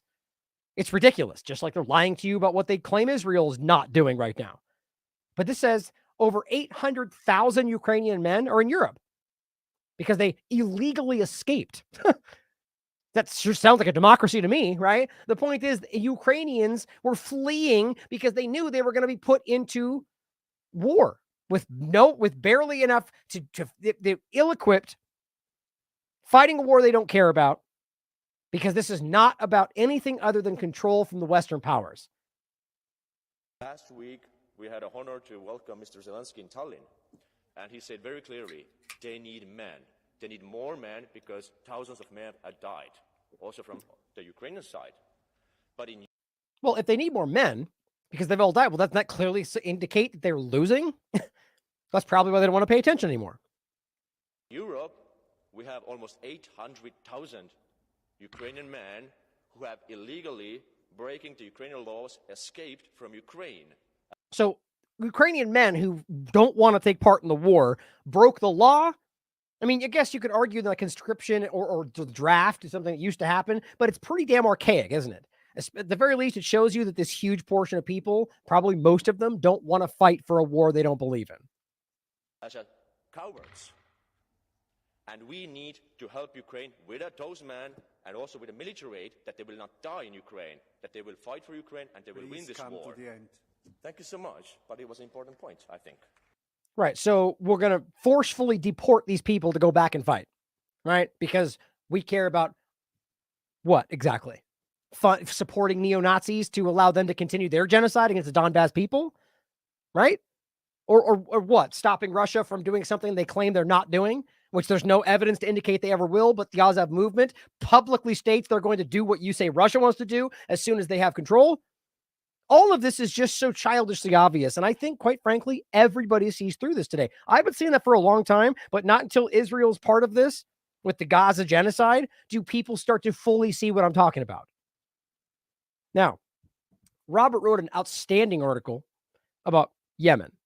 To simplify, make sure you read this. It's a great article. Why the US-UK attack on the Houthis. And he makes a good point. I still use the Houthis because most people don't know the Ansarallah movement. But that is, in fact, the real name. And we should start using that to be accurate. The Houthis is a U.S. term they use or a Western term. The Houthi rebels, they use it to delegitimize that it is a real entity that is popular support from the people of Yemen. That ultimately is this is the government, a state apparatus. And as he writes in the article, the only state standing up as a state in the world supporting from their state apparatus, Gaza and Palestine. And so the point is that what he's saying is it was an act of war on Yemen, not some targeted attack on some rebels. This was an act of war against the state of Yemen because they want to stop the genocide. And that's exactly what's happening. And it also shows you without question, these are some weak people you're looking at. Like, think about how alarming it is and how crazy it is to be, first of all, starving a country for over a decade, blockading it in the same illegal way that everyone's talking about over here, which it's been going on for a decade or more. We've interviewed Hussein al-Bukaidi more than once about what's going on there, like years ago. But they have been attacking and starving and bombing and using biological weapons. To be specific, attacking and doing certain things to create the conditions that cause cholera intentionally. The corporate media couldn't care less. They don't say a peep about this. That never really stopped, mind you. But suddenly they bomb them and the media falls all over themselves to stand up and scream about how bad Yemen is. Interesting how they couldn't care about the tens of thousands of civilians being killed because of what they're doing. That just shows you how feckless and cowardly they are. But also, and I meant the corporate media, but also these two people right here, Sunak, Biden, because what did they do? Well, they said stop. And the Yemeni said, well, you stop supporting the genocide and we'll let everything go back to normal. And they have a little back and forth with the Red Sea. They bomb them to stop that from happening. They say we did it, but it didn't stop them because it didn't actually stop what they were doing. So what do? In an act of just childish frustration, just bomb the country and kill civilians, along with parts of the Ansarallah movement. I mean, it's just, think about how obviously on the surface weak that is. You're using that is a bully. You're powerful to a degree, and that's it. So just like the classic saying, right? If you're a hammer, everything looks like a nail. That's all they have. Read it. It's an important article.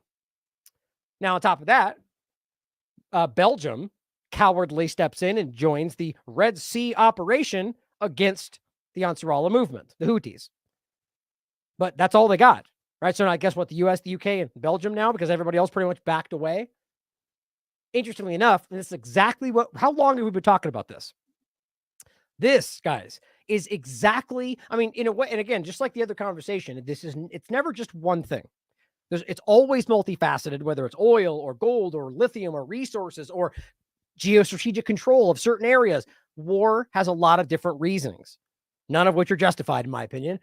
But the point here is that we've been talking about, for instance, over here, this is on the podcast, we're showing Saudi Arabia and the kind of waterways around all the areas, the Red Sea, Gulf of Aden, and so the point is the Persian Gulf.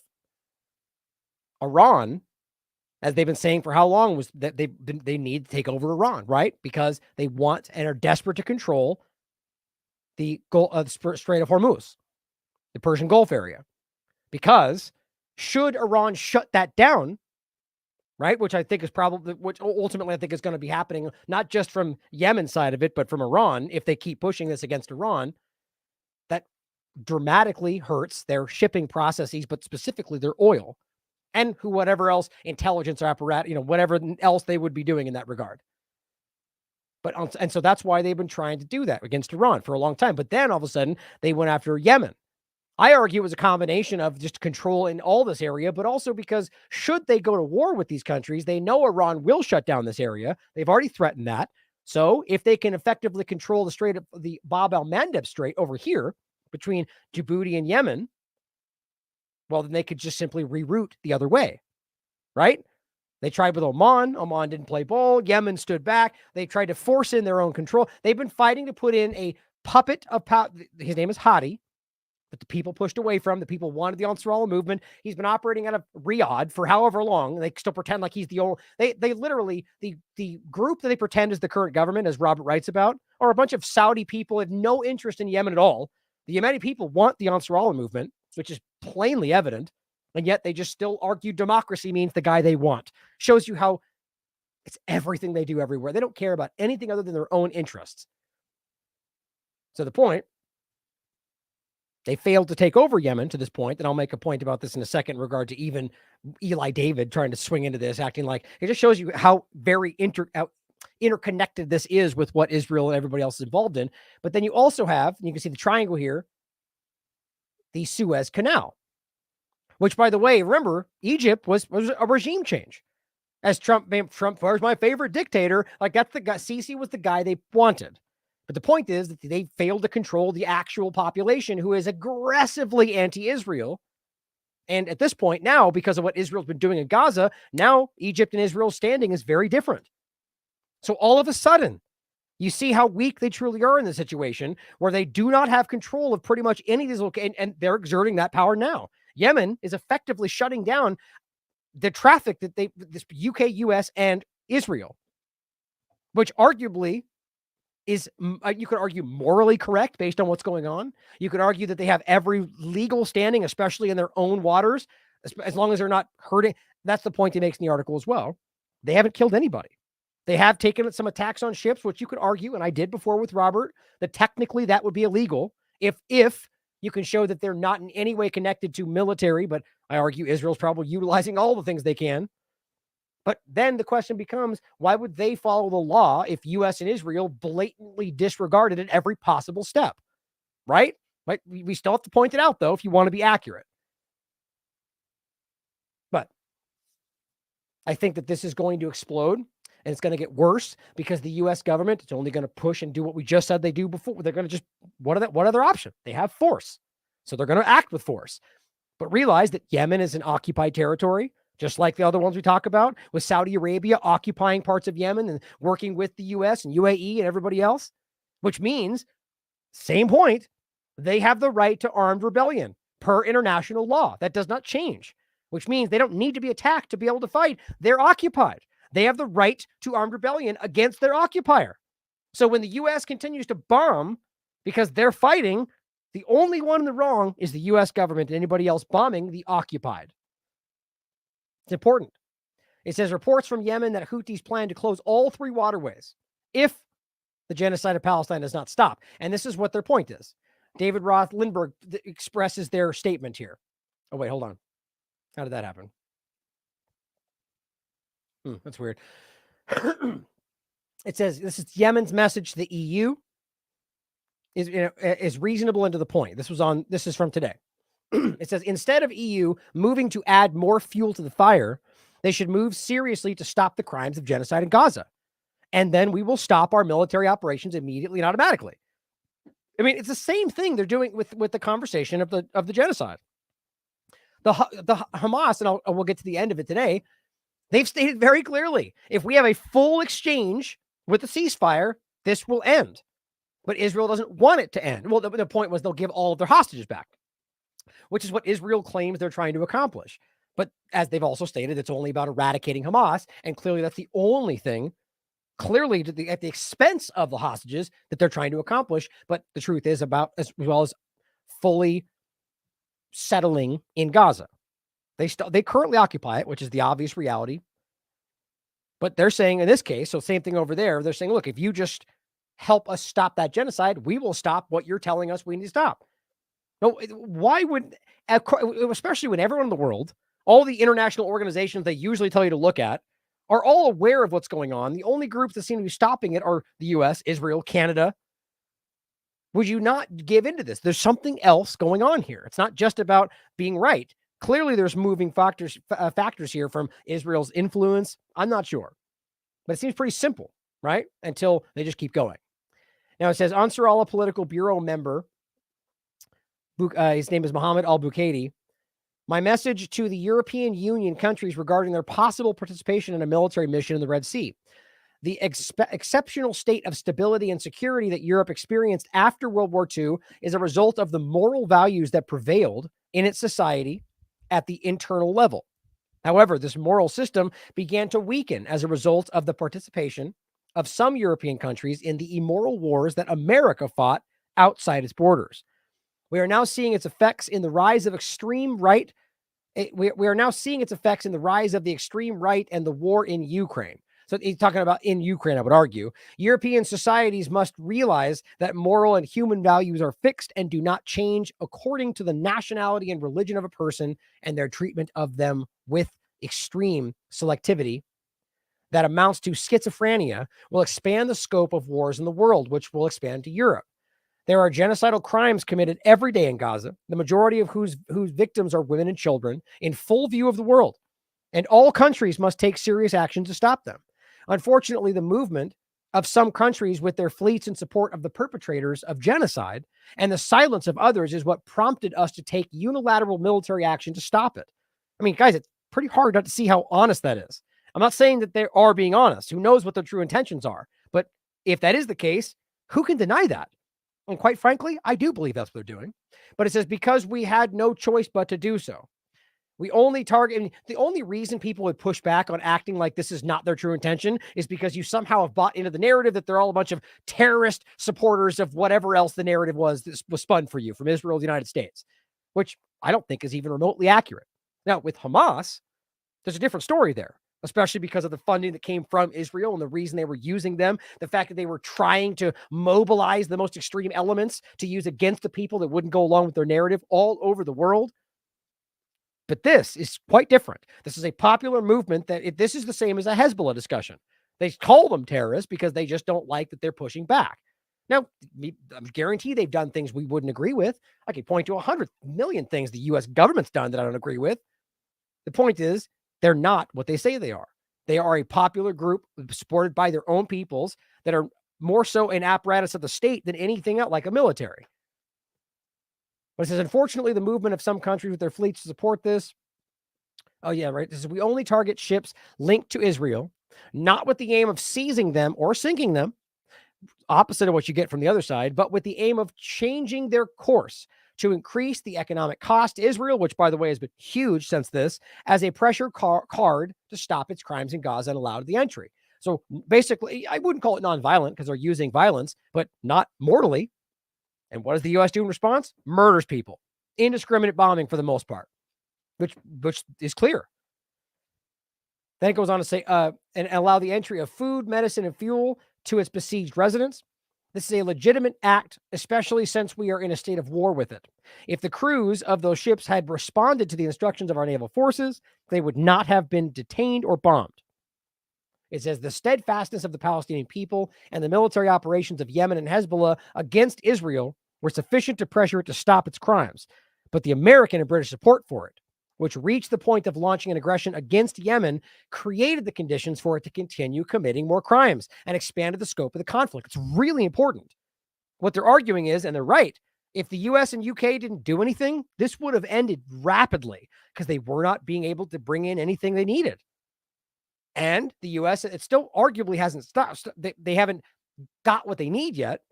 They're still stewing this, but the US and UK have stepped in and opened the door to allow it to continue.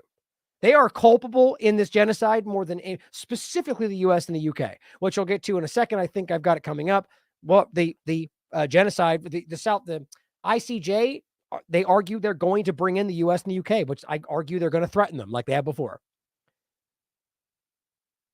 But it says, today there is a war between Yemen, which is struggling to stop the crimes of genocide, and America and Britain, which are fighting to support and protect the perpetrators. It is also clear that the Palestinian people are not ready to surrender, which means that the situation is heading towards escalation. Instead of European Union countries moving to add more fuel to the fire, they should move seriously to stop the crimes of genocide in Gaza. And then we will stop our military operations immediately and automatically. The Palestinian people are being subjected to great injustice at the point of being deprived of the right to live on their land by force of arms. If another human group had been subjected to the injustice that the Palestinians are being subjected to, we would have moved to help them, regardless of their religion or color. Isn't that refreshing? We are not, and you can argue they're not lying about that, but I frankly don't believe it. I think that's honest. We are not advocates of war, but rather advocates of peace, and it is America and Britain that attacked us, whether in 2015, exactly, indirectly, or today directly, and we advise the European Union countries not to participate in any aggression against Yemen. Our keenness to achieve a just and comprehensive peace that guarantees the safety and dignity of all peoples does not mean abandoning our duty to defend the oppressed, nor abandoning our right to self-defense. No matter, interestingly, how that's what Israel screams about, but they're not allowed in their own right, no matter the sacrifices it cost us. We are prepared to fight until the day of resurrection, even the whole world comes together against us. And of course, what Israel's doing is, if ever, has long since been self-defense. But realize that they have been attacking them this entire time. And there it says their keenness to achieve a just and comprehensive peace that guarantees our safety and dignity of all. I mean, I think that what's interesting here, it's obvious, and the peoples of these countries, the US and the UK, want what they're stating here. That's what they want. We see that across the world. It's very clear what the popular opinion is. And the governments, because of the undue influence by the Zionist entity, will not allow it. Now, here's a great clip that I just think really puts it in perspective about how ridiculous it is. Well, I'll just let him say it himself. What it highlights is the extreme double standards. Here we are, the Houthis have been attacking shipping lanes, no deaths so far, thankfully. Israel's been bombarding Gaza for the last 3 months. Tens of thousands of people died, children being amputated without anaesthetic, and that's fine. No sanctions on Israel, no strikes against them, no arms embargo. But I guess this is because this is against the UK target, though, right? Is that not? It's because we don't care about international law or human rights. We have this rhetoric that we do, but we don't. This is absolute nonsense, and this whole conflict is exposing that. We say that, the Iran-backed Houthi rebels, well, they've been bombed by the US and UK-backed Saudi Arabia for the last 10 years. Actually, the last Labour administration was calling for sanctions on Saudi Arabia over this for an arms embargo. Hilary Benz, somebody who's serving under Keir Starmer, was leading this within the last shadow cabinet. So, we talk about this in completely bizarre ways that spins it into this sort of thing of one side is bad and the other side's crimes are airwashed. I mean, we've got a case in the International Court of Justice today brought by South Africa against Israel for genocide. We're not talking about that. We're talking about some interruption to shipping lanes. I mean, it's pretty small-scale stuff when tens of thousands of people are being killed. And, I don't care what adjective you call it, whether you call it a massacre, a slaughter, ethnic cleansing, genocide, it doesn't really much matter. Tens of thousands of people are being killed, and we're not talking about that. We're talking about some shipping lanes. It's perverse, really, and the rest of the world can see it.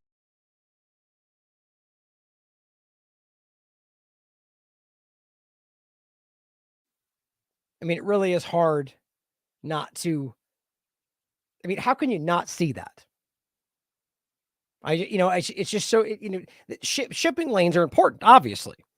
But think about that and stand back and ask yourself how in the world that becomes the most important talking point. And all of the corporate media gets riled up to attack the Yemeni people while we're literally ignoring a genocide that is being called a genocide at the highest levels of power in international. I mean, it's just so disconcerting.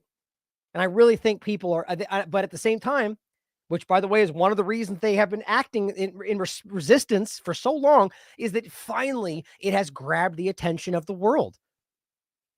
Now, here's what's really ridiculous, by the way, and this just shows you how clearly this is overlapped with what Israel's involved in, as well as the United States, obviously. But why in the world people like David and the rest of them would rise up and immediately? Well, because clearly it's part of this agenda. He says, to all those, I stand with the Yemen idiots. Just so people, he's such a gross person. He says, are you aware that the official internationally recognized government of Yemen is fighting the Houthis? It's just so stupid. It's also the internationally recognized government, any of the groups they've ever worked with, like Saddam Hussein, or, it's so embarrassing. Or how about Guaido? Do you still support Guaido, Eli David? Like, it's just like people see right through you, man. I mean, the point is the internationally recognized government is Hadi living in Riyadh, backed by a bunch of Saudi princes that have nothing to do with Yemen. But that's what the government's recognized. So, yeah, well, let's believe it. But here's the most important part. It says, you don't stand with Yemen, you stand with a terrorist organization. Why? Because that's what they call them. Even though, and here's what's funny about it, with the two-party paradigm manipulation and all of it, that they removed that state. Biden removed the terror. They've never been a terrorist organization. They removed the terrorist organization label and they just randomly add it back because of what's going on in the Red Sea. And the right-wing side of this is the one saying that Biden tried to hide that they're terrorists. And it's just like people just need to get past the two-party illusion.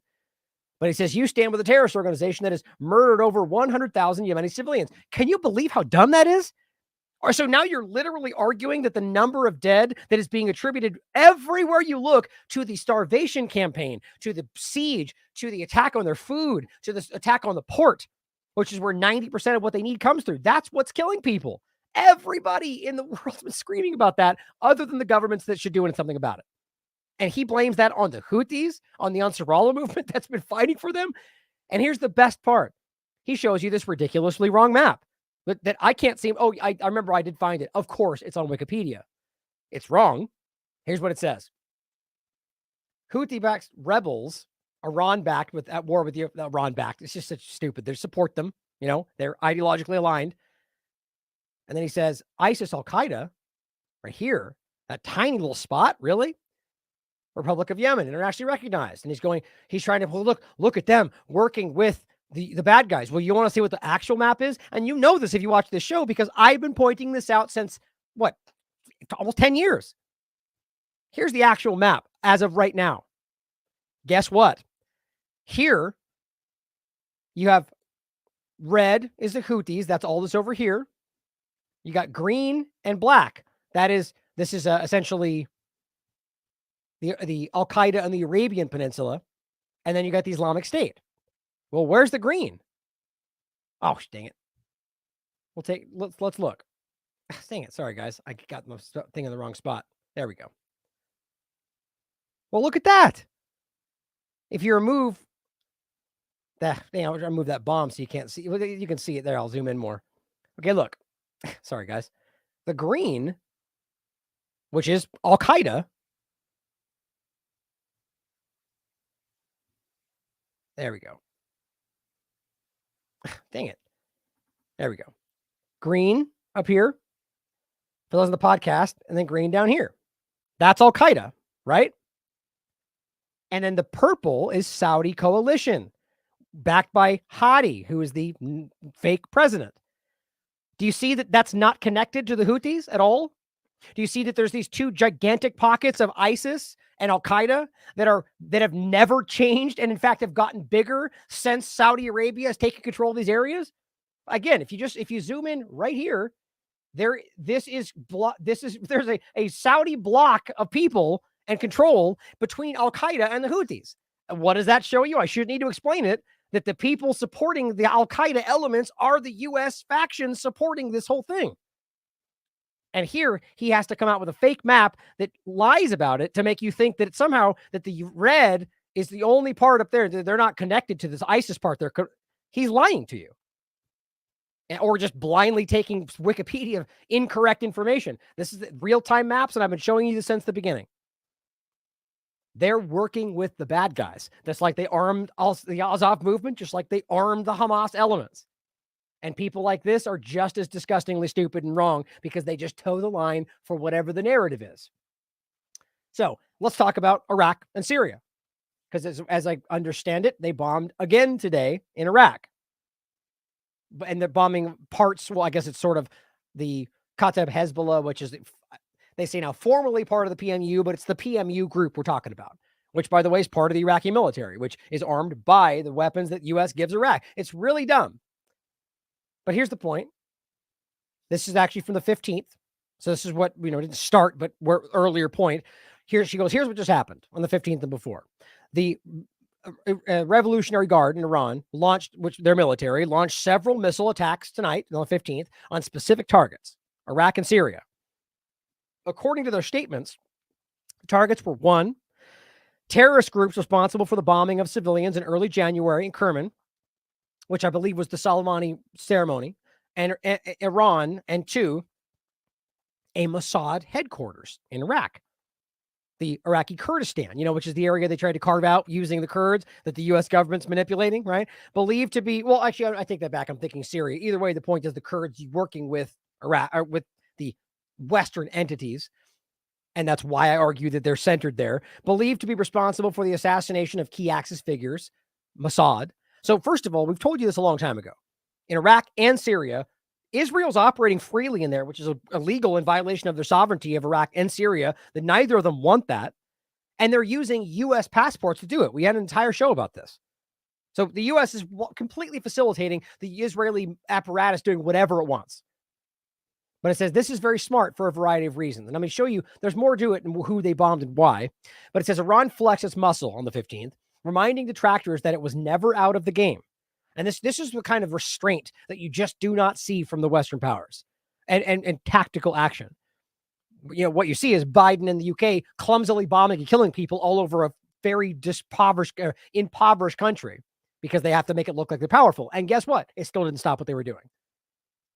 But it says it did so in a way that reminds the supporters of said terrorism, the US, the UK, Israel, that the Islamic Republic will act with overwhelming force when directly challenged.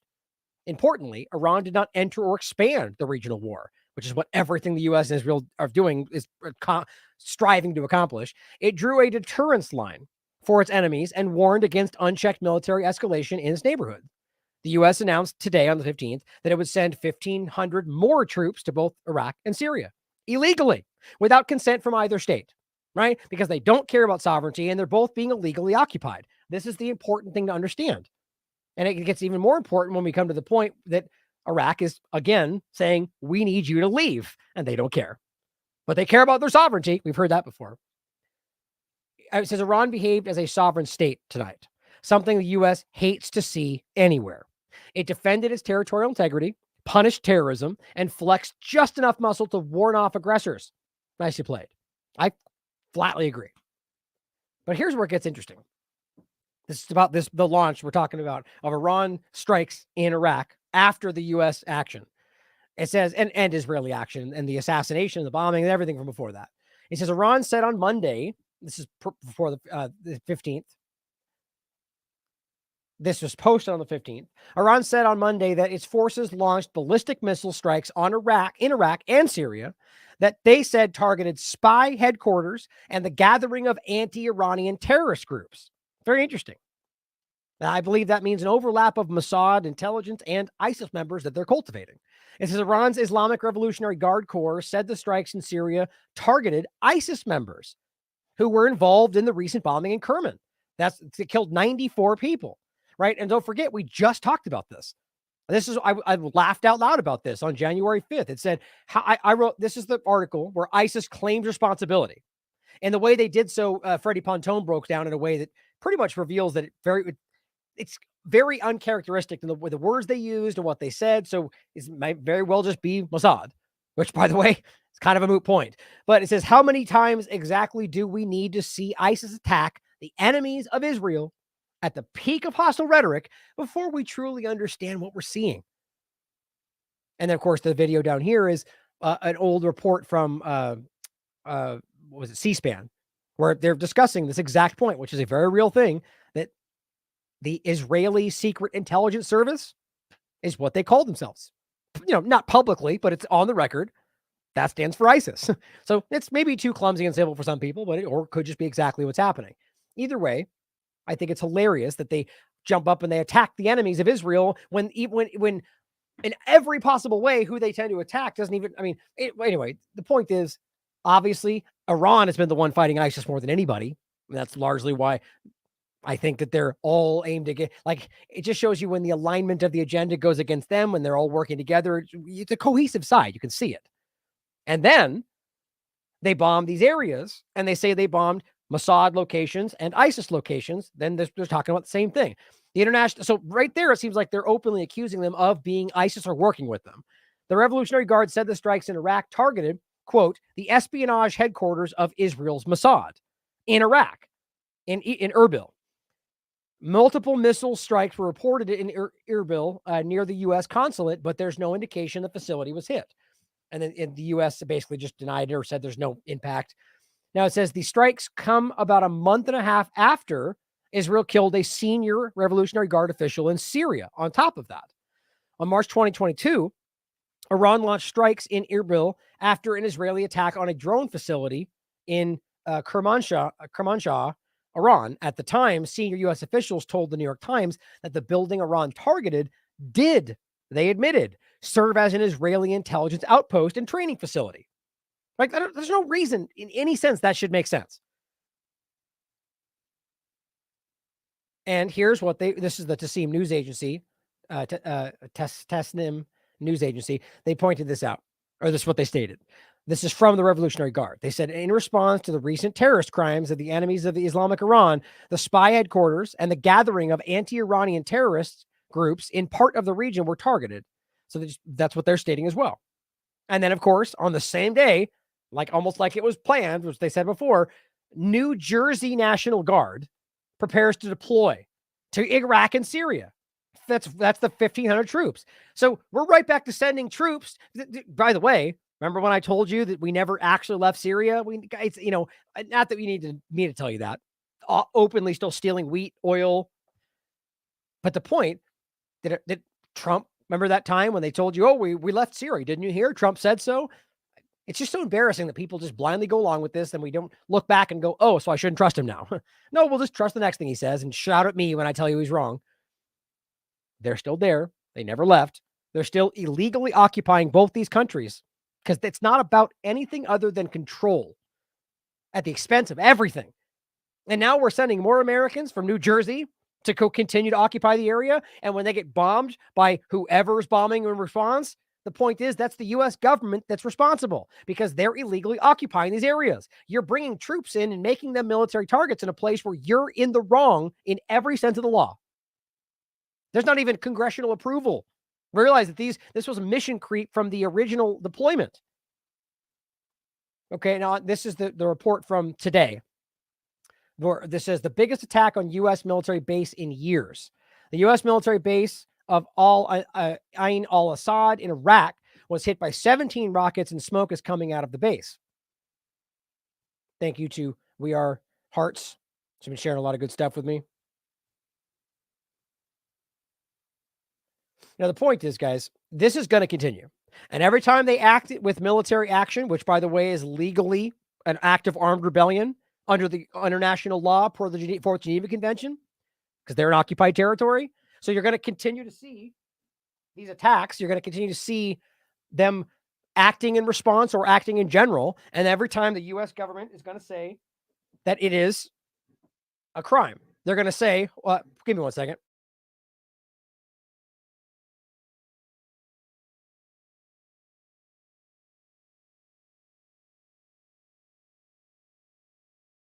Apologize. They're going to say that this is against the law. They're going to say that it's act of terrorism. despite the fact that it is not, and it's even legally protected under international law. The same thing about Hamas.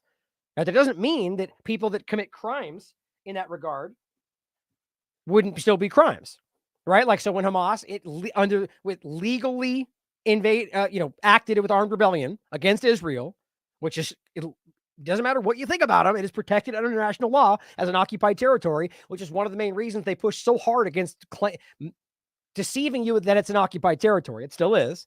The point is that that's protected. But then when they very much did commit crimes, those are still crimes. It doesn't invalidate the original act, which was protected under international law. So all of these groups are doing the same.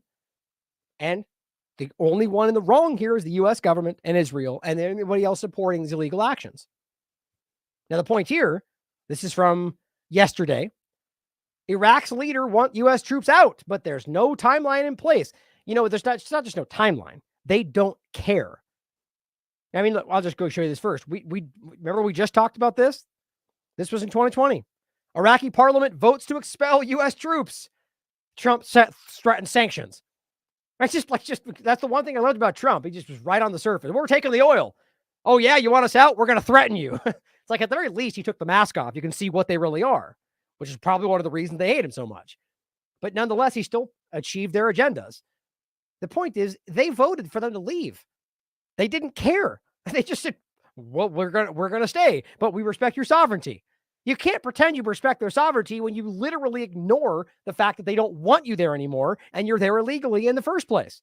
So now back to today, or yesterday rather, but in the same current sense, they're now speaking up again. We want you to leave. You shouldn't need to validate it again, seeing as how you already voted to have them leave and they denied it. But the point is, Iraq's prime minister has given multiple interviews in recent days declaring his country is and I believe this is a person that they pretty much put in power, declaring that his country is no longer interested in hosting 2,500 troops, way more than that, deployed there in support of the mission to defeat ISIS. Do we really pretend that's what they're doing as they fight the groups that are fighting ISIS? It's pathetic. Prime Minister Mohammed Shia al-Sudani described the U.S.'s presence as destabilizing in an interview with Reuters. And that's the truth. They're the reason all this is happening in this country.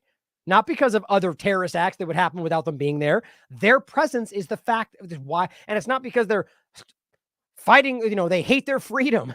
It's because they're illegally present. It's because this represents everything that has caused they are the bad guy in this situation. And that's an easy thing to state. It doesn't mean that inherently means that U.S. bad or anything else. You could discuss that.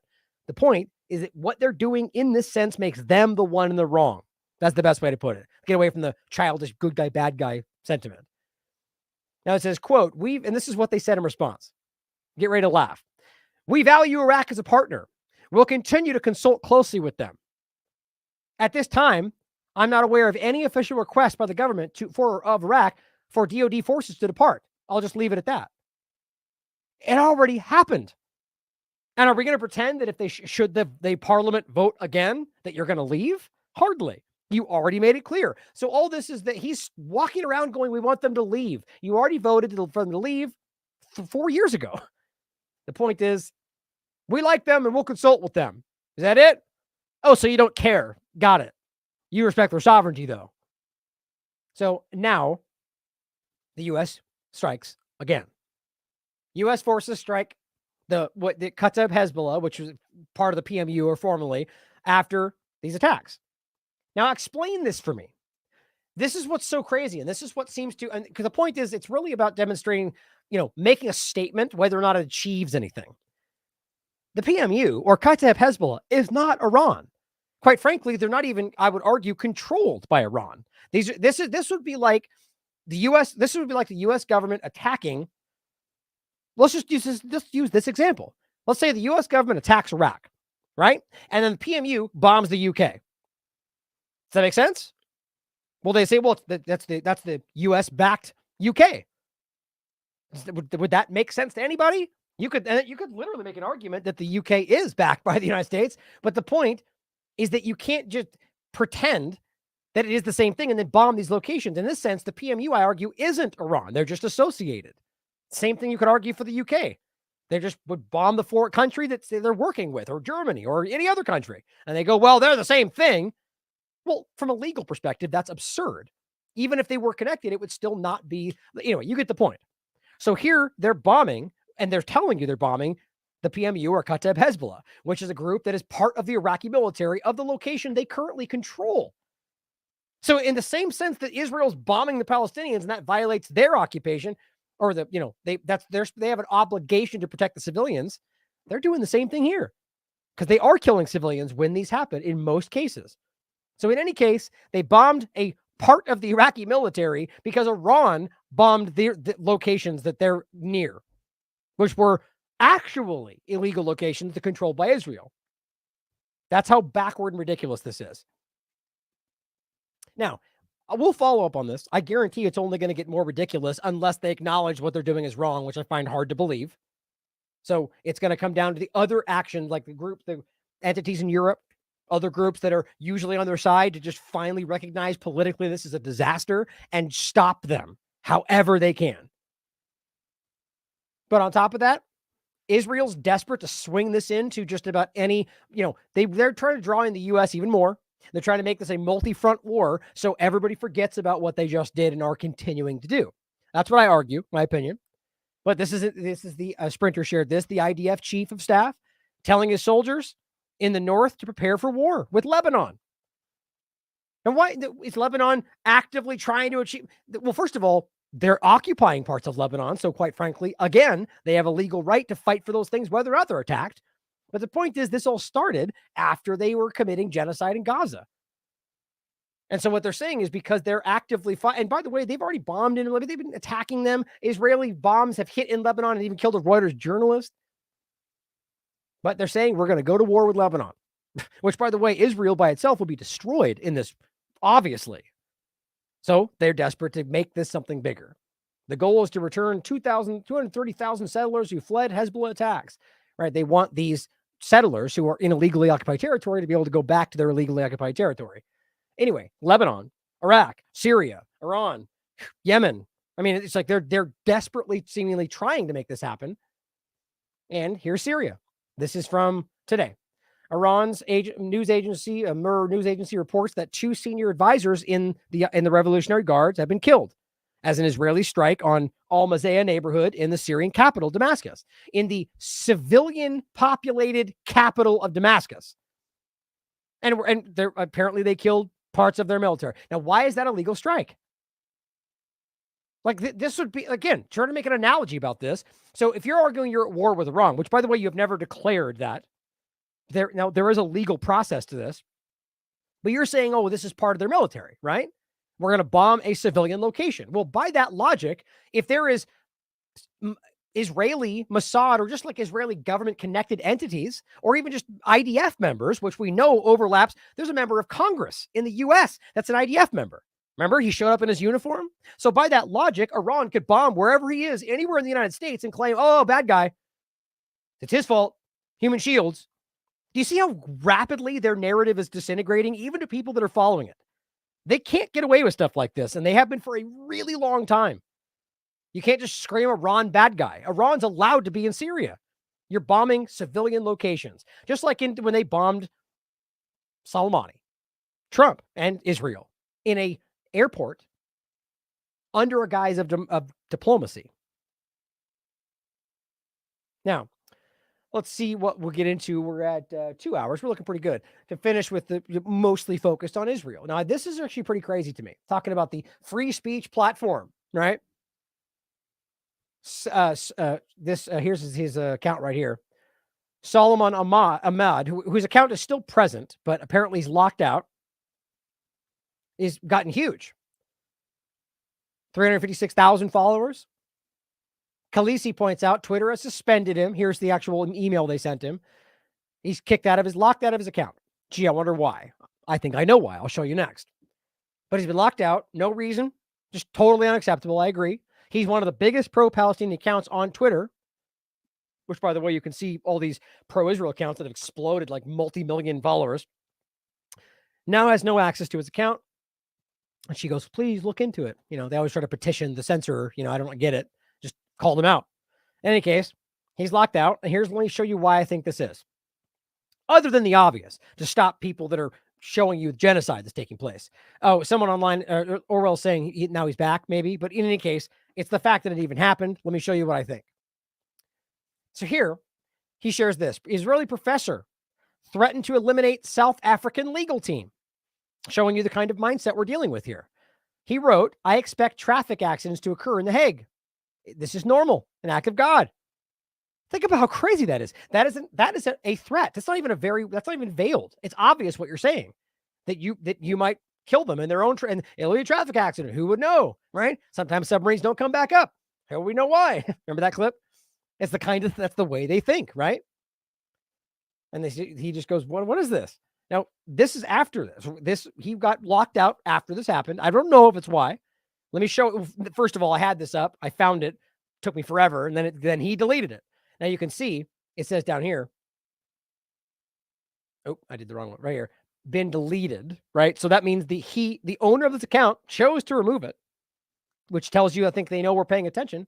Here's what it says. Here's the actual Wayback Machine that I was able to save. I expect traffic accidents to happen in The Hague. Normal. Fate. So, variation on the translation. That's what he wrote in Arabic, mind you, which is interesting. Very, very telling. And here's just an image in case I lost it.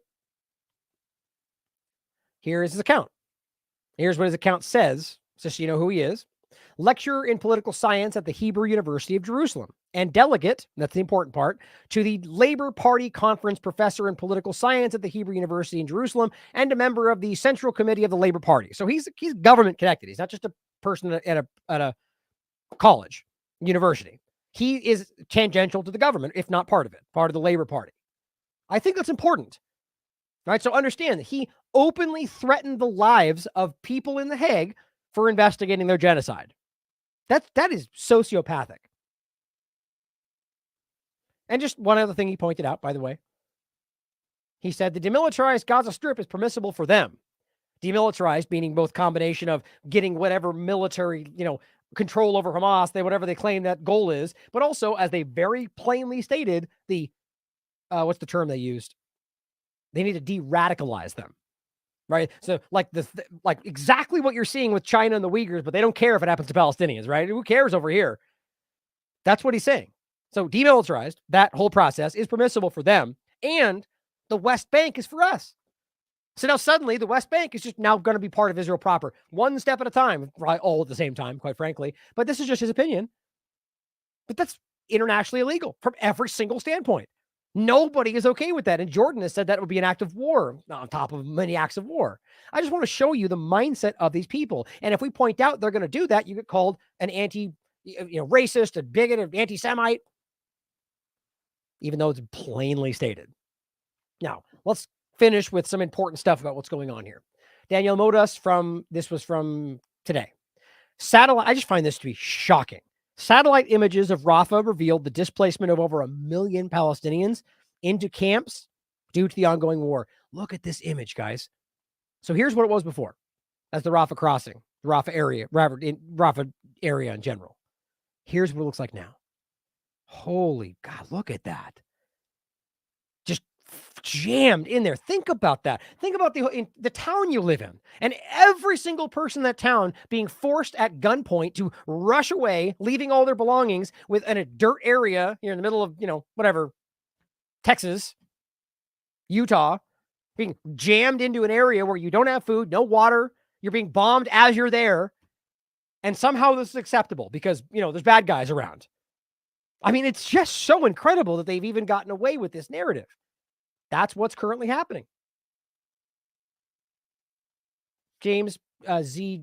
Zogby points out, this is page 1 of New York Times showing sites where Israel dropped 2,000-pound bombs. You already know this story in Gaza's densely populated south. The south, where they were told to flee. Yep. Each one leaves a crater the size of a football field and causes damage 3,000. I think that's, is that feet or miles? I think miles, it's got to be feet. Yeah, it's got to be. But let me know in the chat what that would stand for. So the point is, very far away. And Israel is murdering innocents.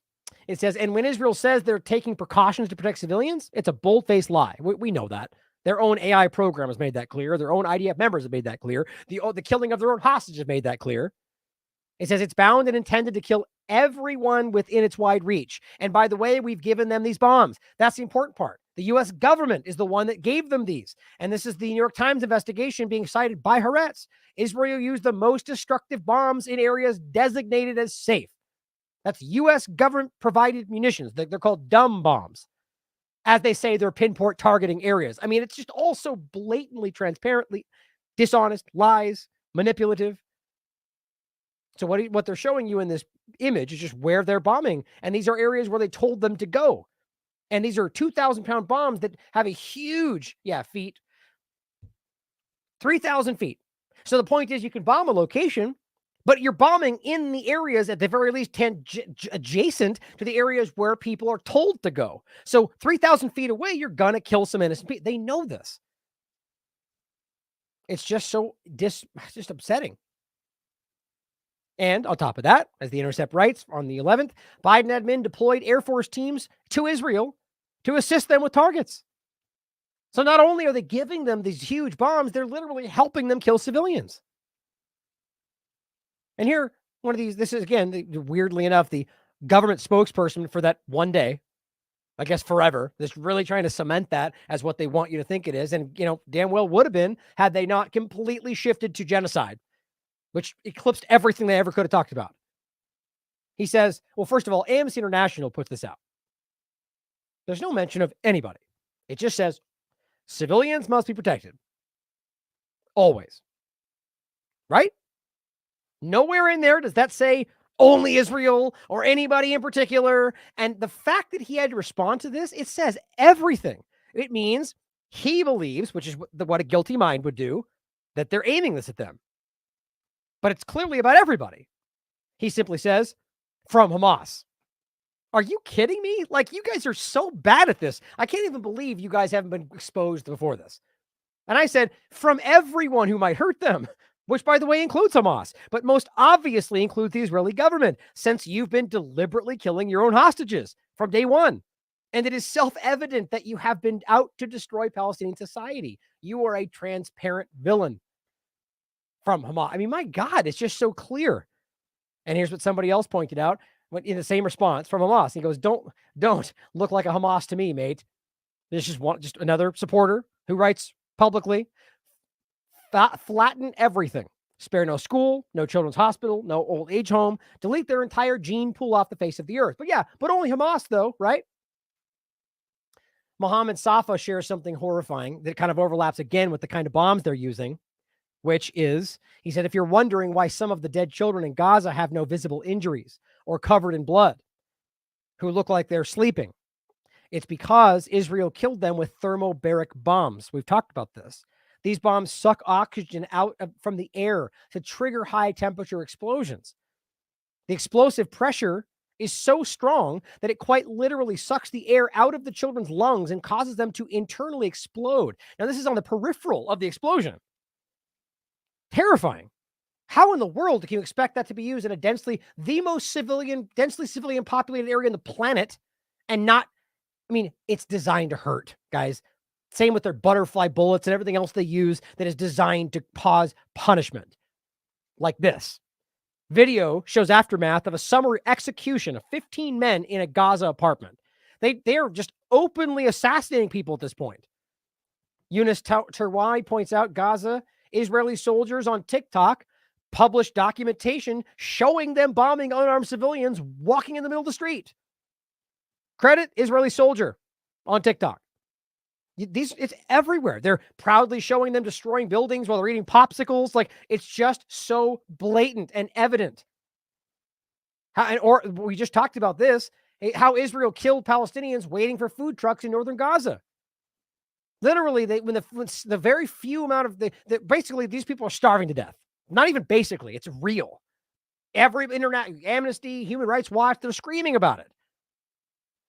They put it, one of the trucks comes through, and these people, which you might expect, are desperate. So they rush and try to take what they can. And so they argue that they're trying to steal.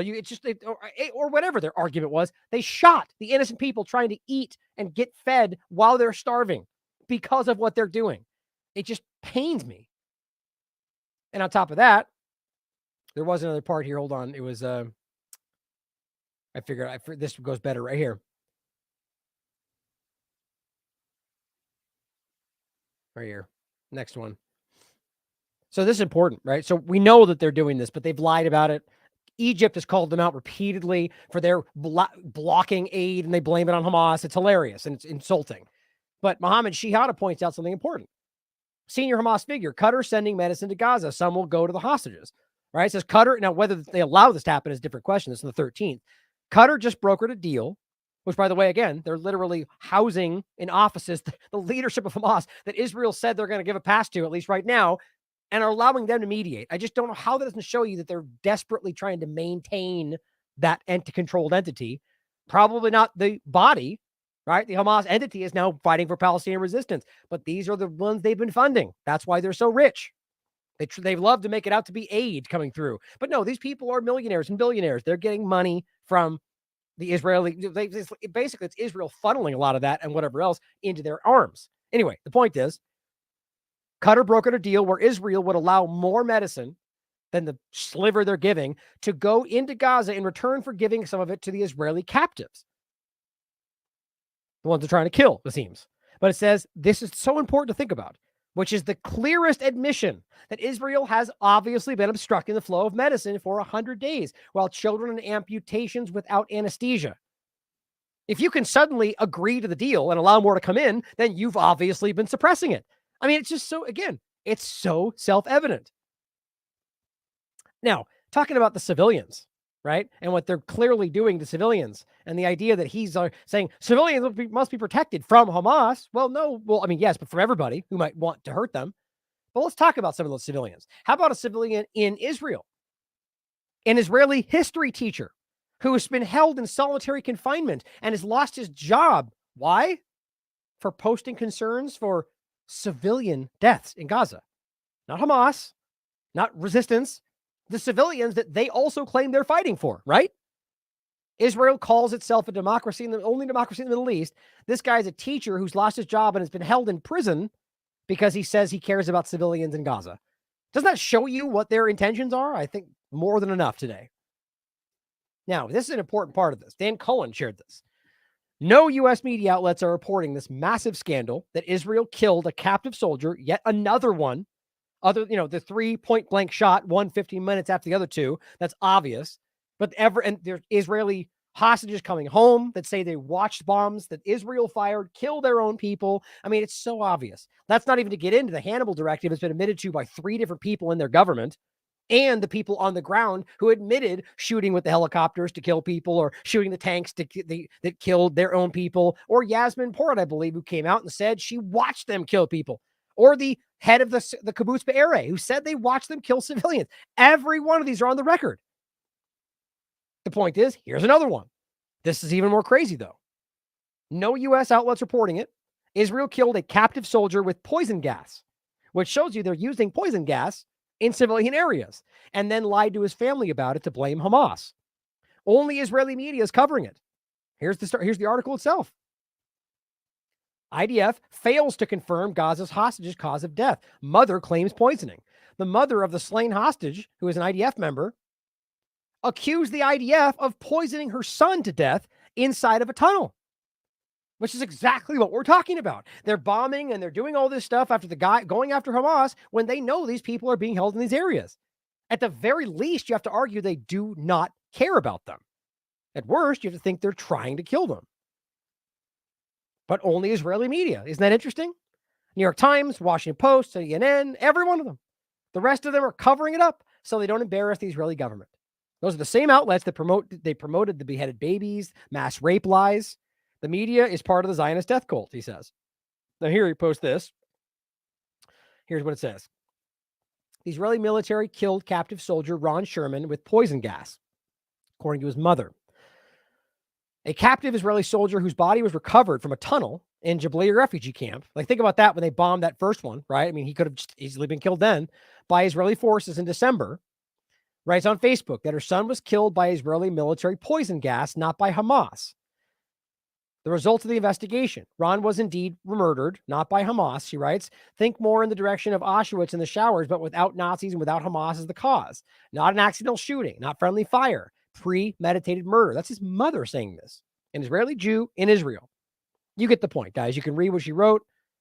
It's just so disgusting that this is so obvious. And he writes down here, Israel's applying the Hannibal Directive to the entire Gaza Strip.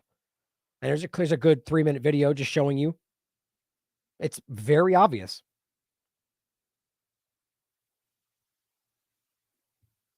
And then I want to grab this real quick. I want to just go over that later. Good one to play. I'm trying to keep this at a certain time. So here is to the U.S. side. Another great work, more great work by Decensored News, catching Matt Miller looking like a fool, which is pretty much what he does every day now. When his arguments, he's even getting more clumsy in the way he speaks, because I think you just know that you're being caught. But this is a great clip. It's 4 minutes. This is Saeed asking him specifically about the infrastructure, which we'll show you next, which is obvious. The way he responds is painful. Yesterday, the Israeli military occupied and destroyed the Isra University in Gaza. I mean, this is probably number 10 of all 10 universities that they have destroyed. And is it the assessment of this department or this government that this was a legitimate target?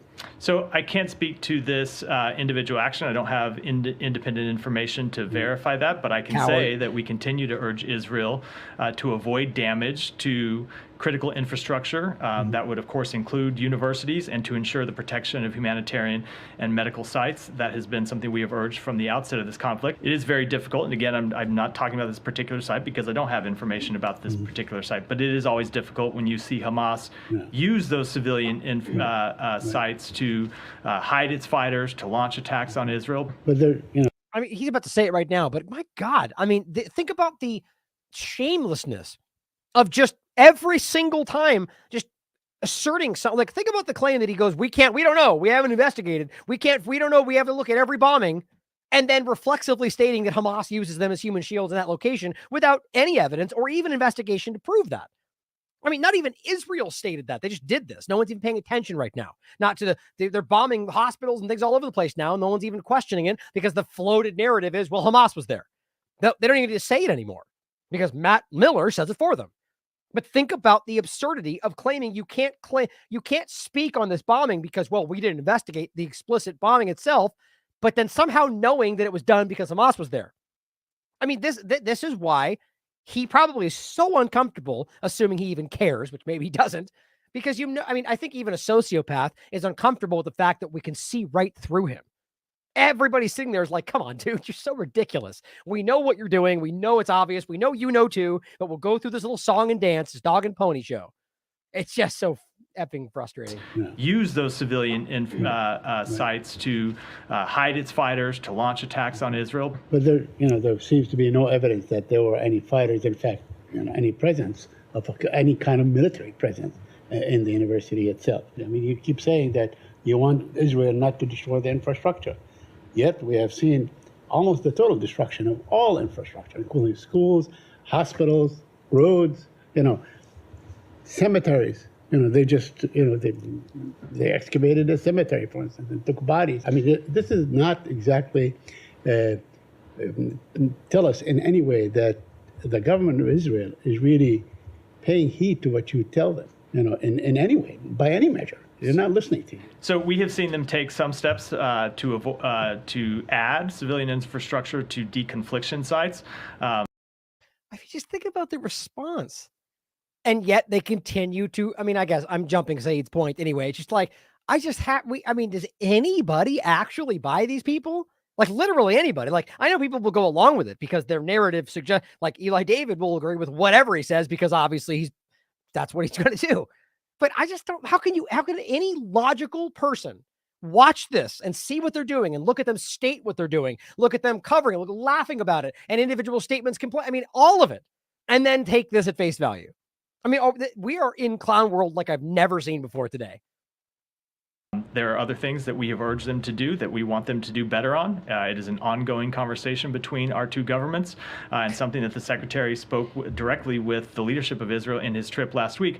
But again, there is also this problem that Hamas does continue to hide in and under civilian infrastructure. So when you see a strike against any one piece of civilian infrastructure, to assess the validity of that strike, you have to know what it is that was there, and we don't always know that. Yeah. Okay, so his point is that they might be there. We don't know. So we're okay assuming that they might have been there and ignoring all of the fallout and side effects and killings, because that's your side, obviously, but we will not condemn anything because we think about how transparent that is. And good, and KO in the chat points out to deconflicted zones. Well, you know what those deconflicted zones look like? They look like this. Oh, the spots they're bombing with dumb 3,000 pound bombs. Those are the zones that where they're supposed to be safe. So who cares if you add it to a deconfliction zone? They're bombing all of those anyway. The cycle of information. You can't hide from this. They've admitted everything. So as the Matts of the world and the Bidens of the world, they are just digging their own graves with all of this information because it's so readily apparent, but they don't care. And I think they're so desperately aligned with this that it's going to get worse before it gets better unless somebody else steps in. And I don't even know what that means. I just mean that it's very clear that they're going to keep tripling, doubling down, quadrupling down. At least I don't know that when I'm speaking from here. In and under civilian infrastructure. So when you see a strike against any one piece of civilian infrastructure, to assess the validity of that strike, you have to know what it is that was there, and we don't always know that when at least I don't know that when I'm speaking from here. Based on Saeed's question about the demolition of the university, I don't know if you've seen the video. It's pretty widely available. I have seen the video. Certainly looks. I mean, it looks like a controlled demolition. It looks like what we do here in this country when we're taking. Because that's what it was. 100%. Taking down an old hotel or a stadium. And you have nothing to say? You have nothing to say about this? I mean, to do that kind of an explosion, you need to be in there. You have to put the explosives down, and it takes a lot of planning and preparation to do. And if there was a threat from this particular facility, they wouldn't have been able to do it. So I have seen the video. I can tell you that it is something we are raising with the governor of Israel, as we often do. When we see to ask questions and find out what the underlying situation is, as we often do when we see reports of this nature. Right. And Israel says Hamas was there. And they go, okay, thanks. That's it. Like, it's just so pathetic. I mean, I'm surprised nobody else. I mean, we see Matt Lee and the ones that usually speak up. But it again, I don't need to keep making the same point. It's almost just so shocking to me that I have to stop and point it out how mindlessly obvious this all is. But I'm not able to characterize the actual facts on the ground before hearing that response. Yeah, but you saw the video. I did see the video. I don't know what was. It looks like a bridge being imploded. I don't know what was under that building. I don't know what was inside. But it doesn't matter what was under the building because they obviously got in there to put the explosives down to do it in the way that they did. Again, I'm glad you have factual certainty about it. I just don't. All I have is what I saw in the video. I just don't. And I think you guys saw it too. We did see it, and I can say that we have raised it with the government government of Israel. And it's not troubling to you? We are always troubled by any degradation of civilian infrastructure in Gaza, but without knowing the actual underlying circumstances. I'm a little hesitant, I think for reasons that should be understandable, to pass definitive judgment on it from this podium. God, what a coward. I mean, it's his job, right? But as Saeed points out, well, okay, so you're always worried about the infrastructure, but they're literally destroying every single piece of infrastructure. So it's just such a cycle of nonsense. They're completely and unequivocally complicit in genocide. They've owned that by now. They know it. They've committed to it. So here's the Cuds network showing you, or rather relaying to you, one of these surgeons. Right? This is he's not a Palestinian. He's not a member of Hamas. He supports it, obviously, the Palestinian plight. He was at the Al-Aqsa hospital. He's testifying publicly right here in this video that he was there when Israel fired a missile at the intensive care unit. It's so transparent. Hello, who are you and why are you here? Nick Maynard, I'm a surgeon at Oxford, and I've been going to Gaza for nearly 15 years, and I've just come out of Gaza. The ICJ on Friday, the Israeli Defense Legal Team, said they're doing everything they can to safeguard hospitals in Gaza. Is that your experience? Not at all. I saw the Israeli Defense Force destroy a hospital in 2014, the Al Wafa hospital. I visited just after that, having visited it before, and it was destroyed and reduced to rubble. On this occasion, in Al-Aqsa Hospital, a week ago, I was in the hospital when an Israeli missile hit the intensive care unit. So I have seen incontrovertible evidence that they attack hospitals. And some people would say, well, that's because they've got some Hamas inside the hospital firing missiles. Was that the case when the missile hit? It was a single shot, a single missile that hit the hospital. There was no gunfire going on. I was in the hospital. There was no Hamas militants at all. Doesn't that matter? You know what I mean? Like, it's just, that's the kind of, isn't that the kind of evidence that Matt Miller is pretending doesn't exist? They don't care.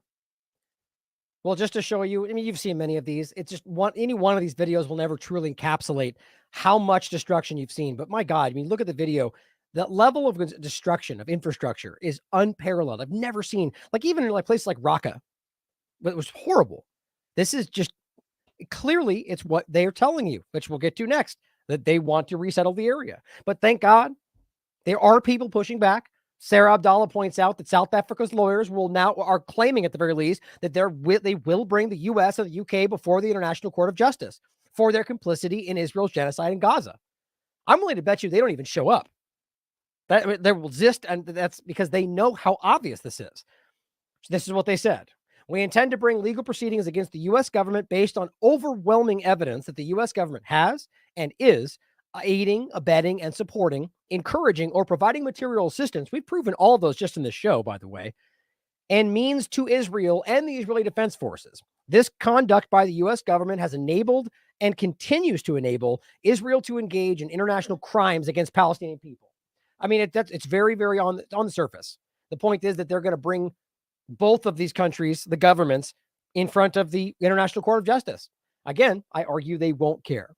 Now, remember the point I showed you about the mass displacement in Rafah.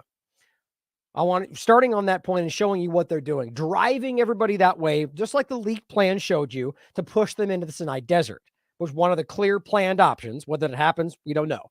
But the whole point was they're making it very clear now, even though I've been trying to tell you plenty of people.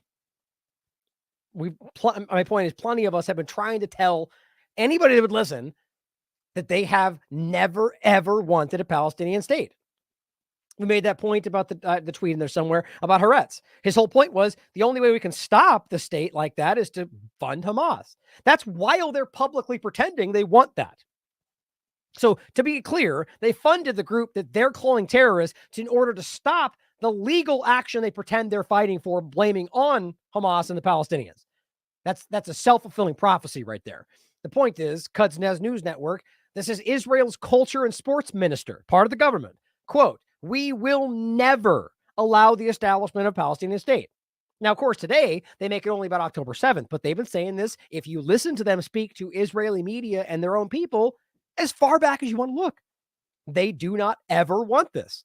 It's not just because of October 7th. They've always been trying to stop this, including funding the very group that then invaded Israel to stop that. Whether that was by design or not, you guys can decide for yourselves. But clearly, you have to consider that. But they're now in the stage of pushing people into wherever to achieve this goal.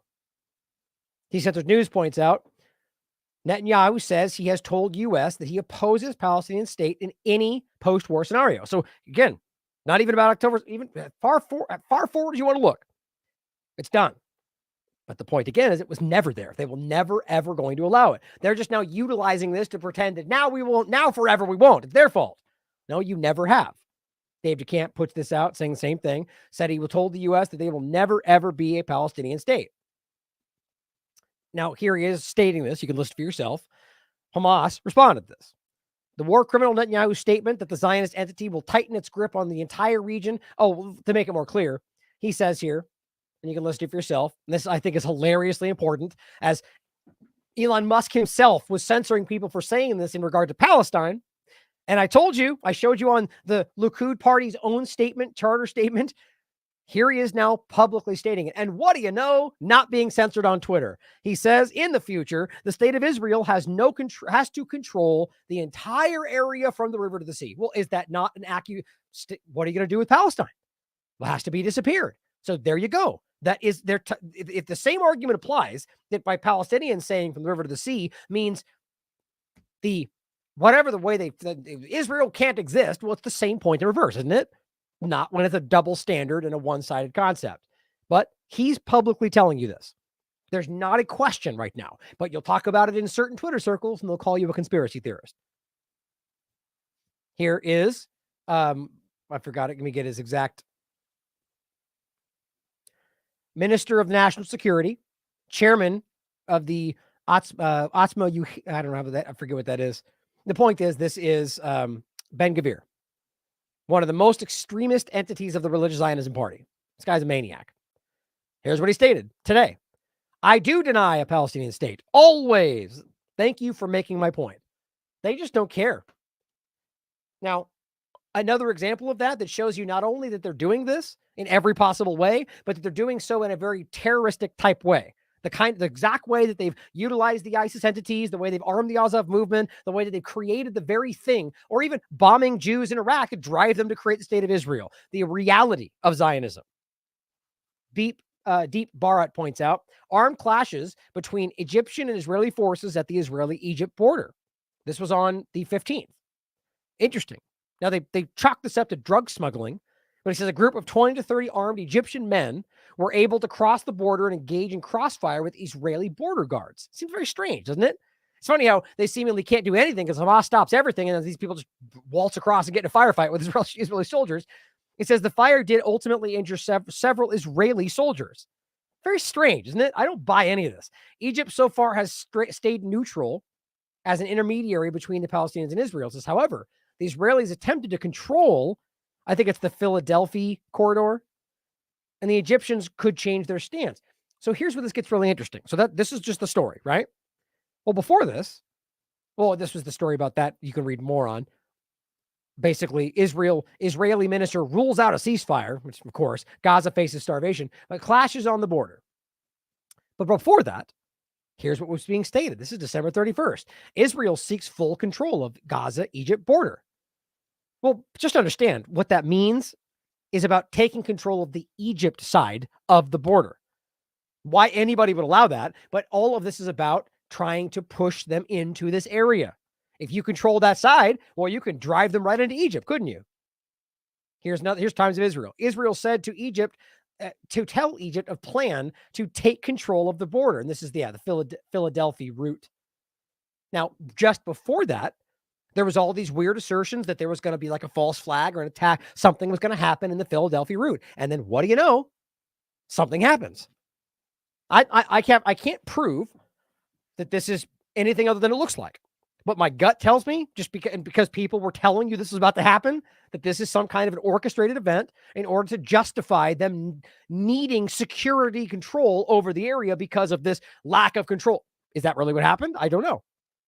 But I'll tell you, it seems a little bit hard to believe. And all this is going to do is lead to more control, which will drive them through the area, which will achieve their ultimate, the next step. And if you wonder why any of this is being allowed, why all of the media seems to not care about any of this stuff, how they're hiding all this information, right? Or the fact that they won't admit to you that they'll never allow a Palestinian state. Well, look no further than to realize that pretty much every single politician in our country is funded to the teeth by just a multitude, largely AIPAC and groups like that, but just pro-Israel PACs to U.S. senators. And this is from 1990 to 2024. Top of the list, Joe Biden, who has received a hefty $4,346,000 from pro-Israel PACs. I wonder if that influences his decision-making process. What do you think? And if you go through, guys, you'll see Democrat, Republican, right down the list.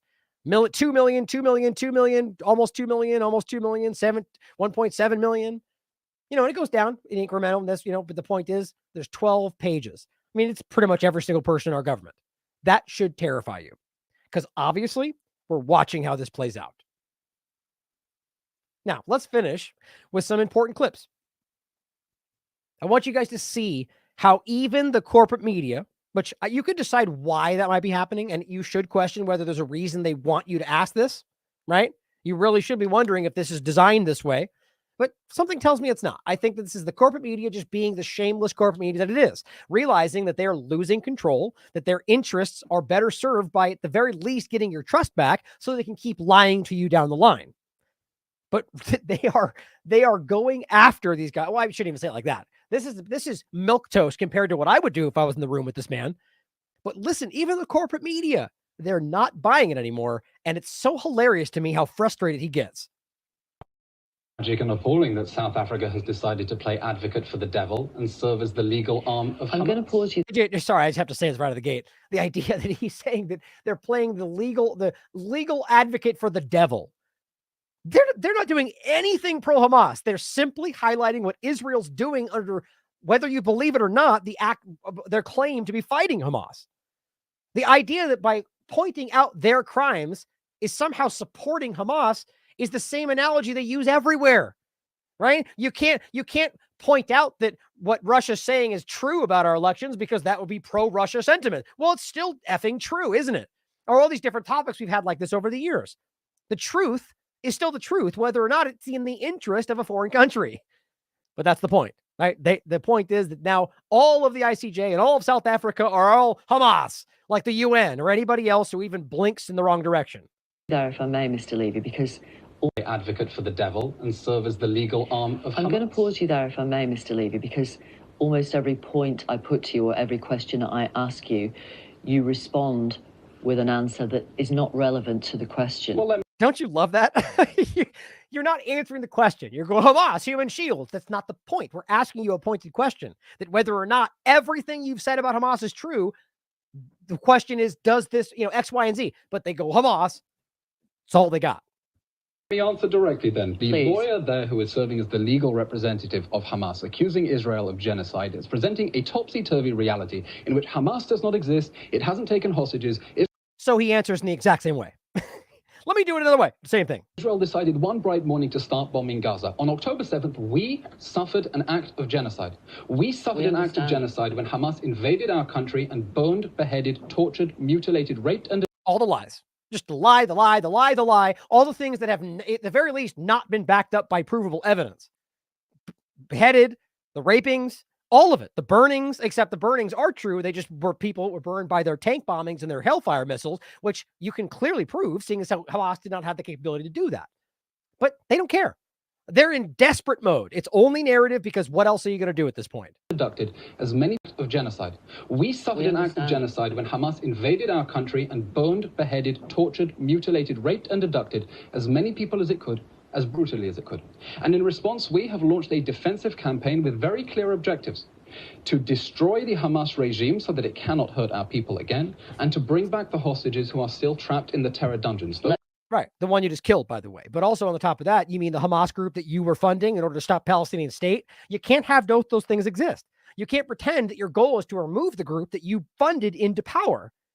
At the very least, you have to accept the responsibility for why it happened. You can't blame all of Palestine. It's just so painful. And the idea of their hostages to bomb them into safety is hilariously stupid. Because you're clearly using dumb bombs with massive destruction power, gas, and all sorts of other things, white phosphorus, and have been proven to have killed your own people repeatedly. So you can't keep pretending that your actions have anything to do with helping these people. Quite frankly, I'm convinced that you don't want them to come home because every time they do, they make you look stupid.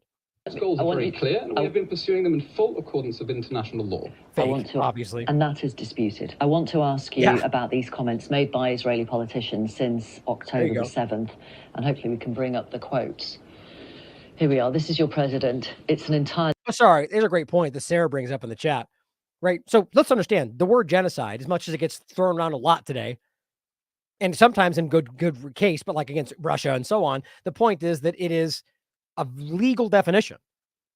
So by no stretch of the imagination does even if every single thing that they said happened on October 7th, doesn't even remotely meet the level of the definition of genocide.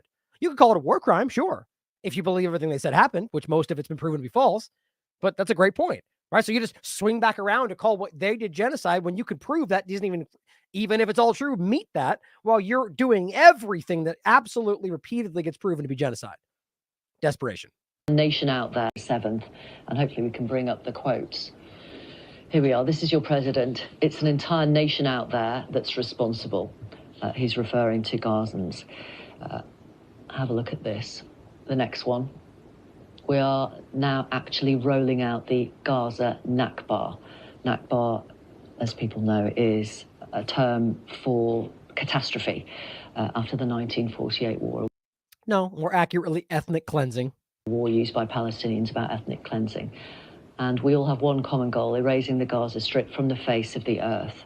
Right there. That's a member for the podcast. That's a speaker, deputy speaker of the Knesset. Why some people believe that you absolutely don't want Palestinians any longer in Gaza. We think we have been very clear, both in word and in deed. In those words? Well, Mr. Vachuri does not make decisions on security matters in Israel. We think we've been very clear, both in word and in deed, that the people of Gaza are not. Indeed. That's what he's saying. In word and deed. So no, your deeds have not. Your deeds are the reason you're being accused. You just can't just keep stating that our words are, no, your words from both Netanyahu, who, by the way, is in the council, and everybody else involved have clearly stated repeatedly, whether in personal capacity or not, you're part of the government, that you do not want them to exist. And then your deeds, that doesn't even fly. You're obviously doing the opposite. But again, desperation. Our enemy. Our enemy is we think we've been very clear, both in word and in deed, that the people of Gaza are not our enemy. Our enemy is the Hamas regime, and that is why we have gone further than any army in the history of the world to try to get civilians out of harm's way. Now, No, that's a lie. Amnesty International completely broke that down in multiple examples that prove they lied about how they supposedly warned people and directly targeted civilians.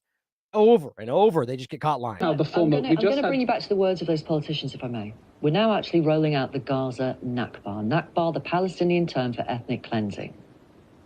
Those are the words of a government minister in your government. Talk about a little bit of historical context. What the Palestinians... Yeah, skip right past the fact. Oops, he is in our cabinet. So oops, looks bad. So let's skip right past it and try to muddy the waters about the word Nakba. Referred to as the Nakba. I'm just asking you about those words. No, so I want to talk about that word Nakba. When the skip right past it. Palestinians use the word Nakba, they are referring to the consequences of the decision in 1948 to try to scuttle the creation of a Jewish state. Wow. Nobody believes that. I mean, not even Zionists. Like that's so pathetic. Obviously, with the mandate from Britain, they took control of this area and ethnically cleansed it and committed some of the most extreme things you could imagine. I mean, listen to all sorts of historians, listen to other Israeli Jews that will tell, listen to the oldest living reservist, an old member of the Lehi party, who will proudly discuss what they did to those people, and many of the record on the record. To argue that it was them trying to scuttle the Jewish state because they all hated Jews, it's just it's independent of any factual basis. It's not what actually happened. You're blaming the victim is what you're doing.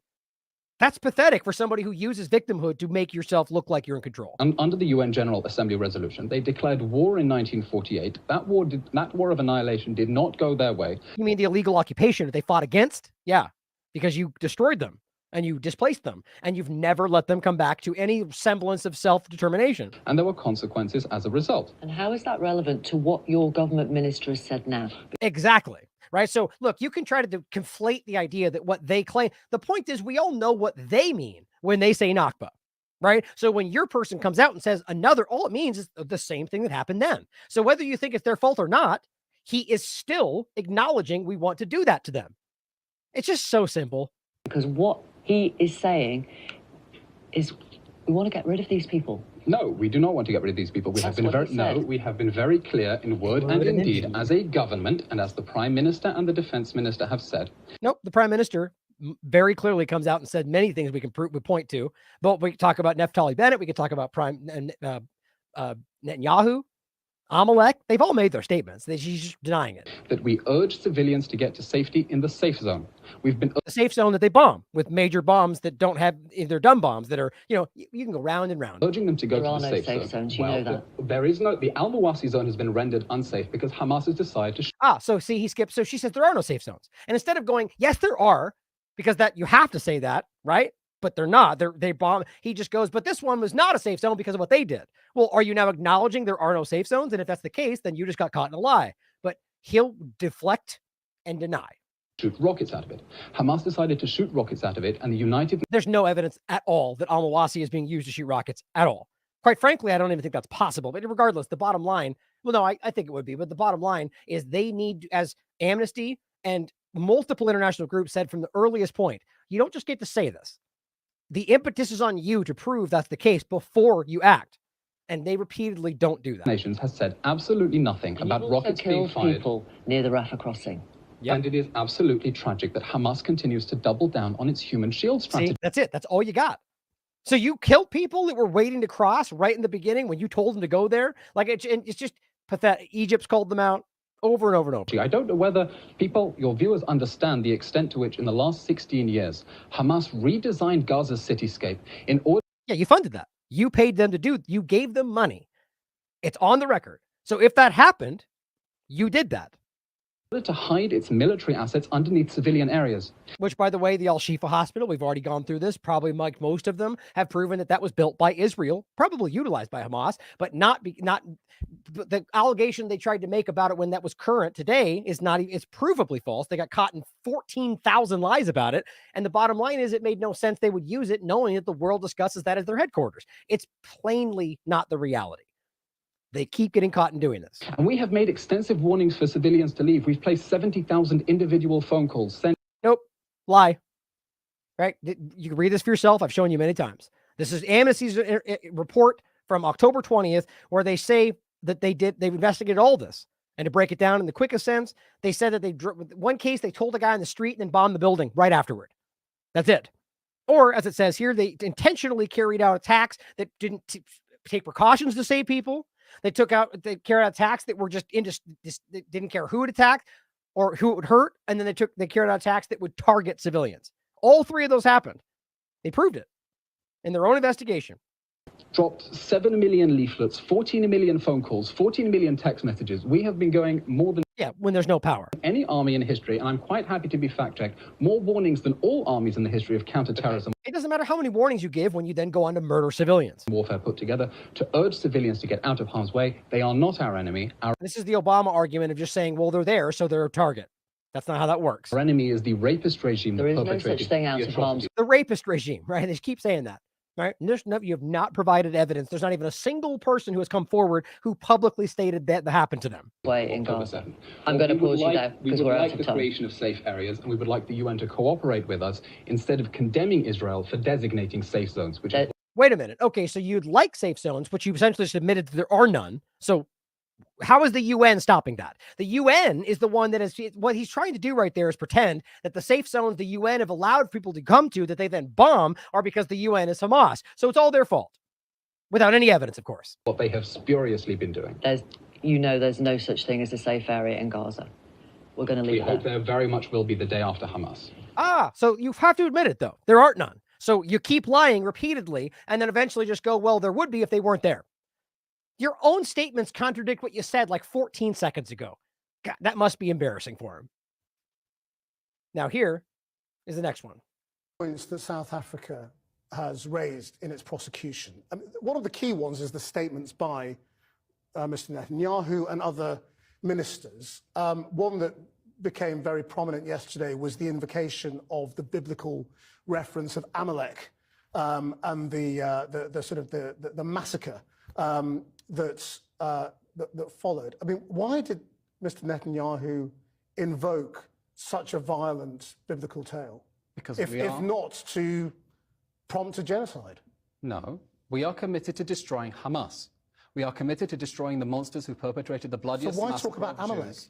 Because it is a very powerful... I don't want to get into biblical exegesis here and start having a theological debate with you, because the Prime Minister knows exactly how that will be understood by the Israeli people, who clearly understand biblical references. It would mean kill them all, which is what the Amalek story was about. All of Hamas. Yep. Because everyone in Israel understands who the enemy is. We've been very clear. Yeah, all of Palestine, which he makes the point next. In word and in deed that the Palestinian people are not our enemy, and we hope to live alongside them in peace in a post-Hamas Gaza.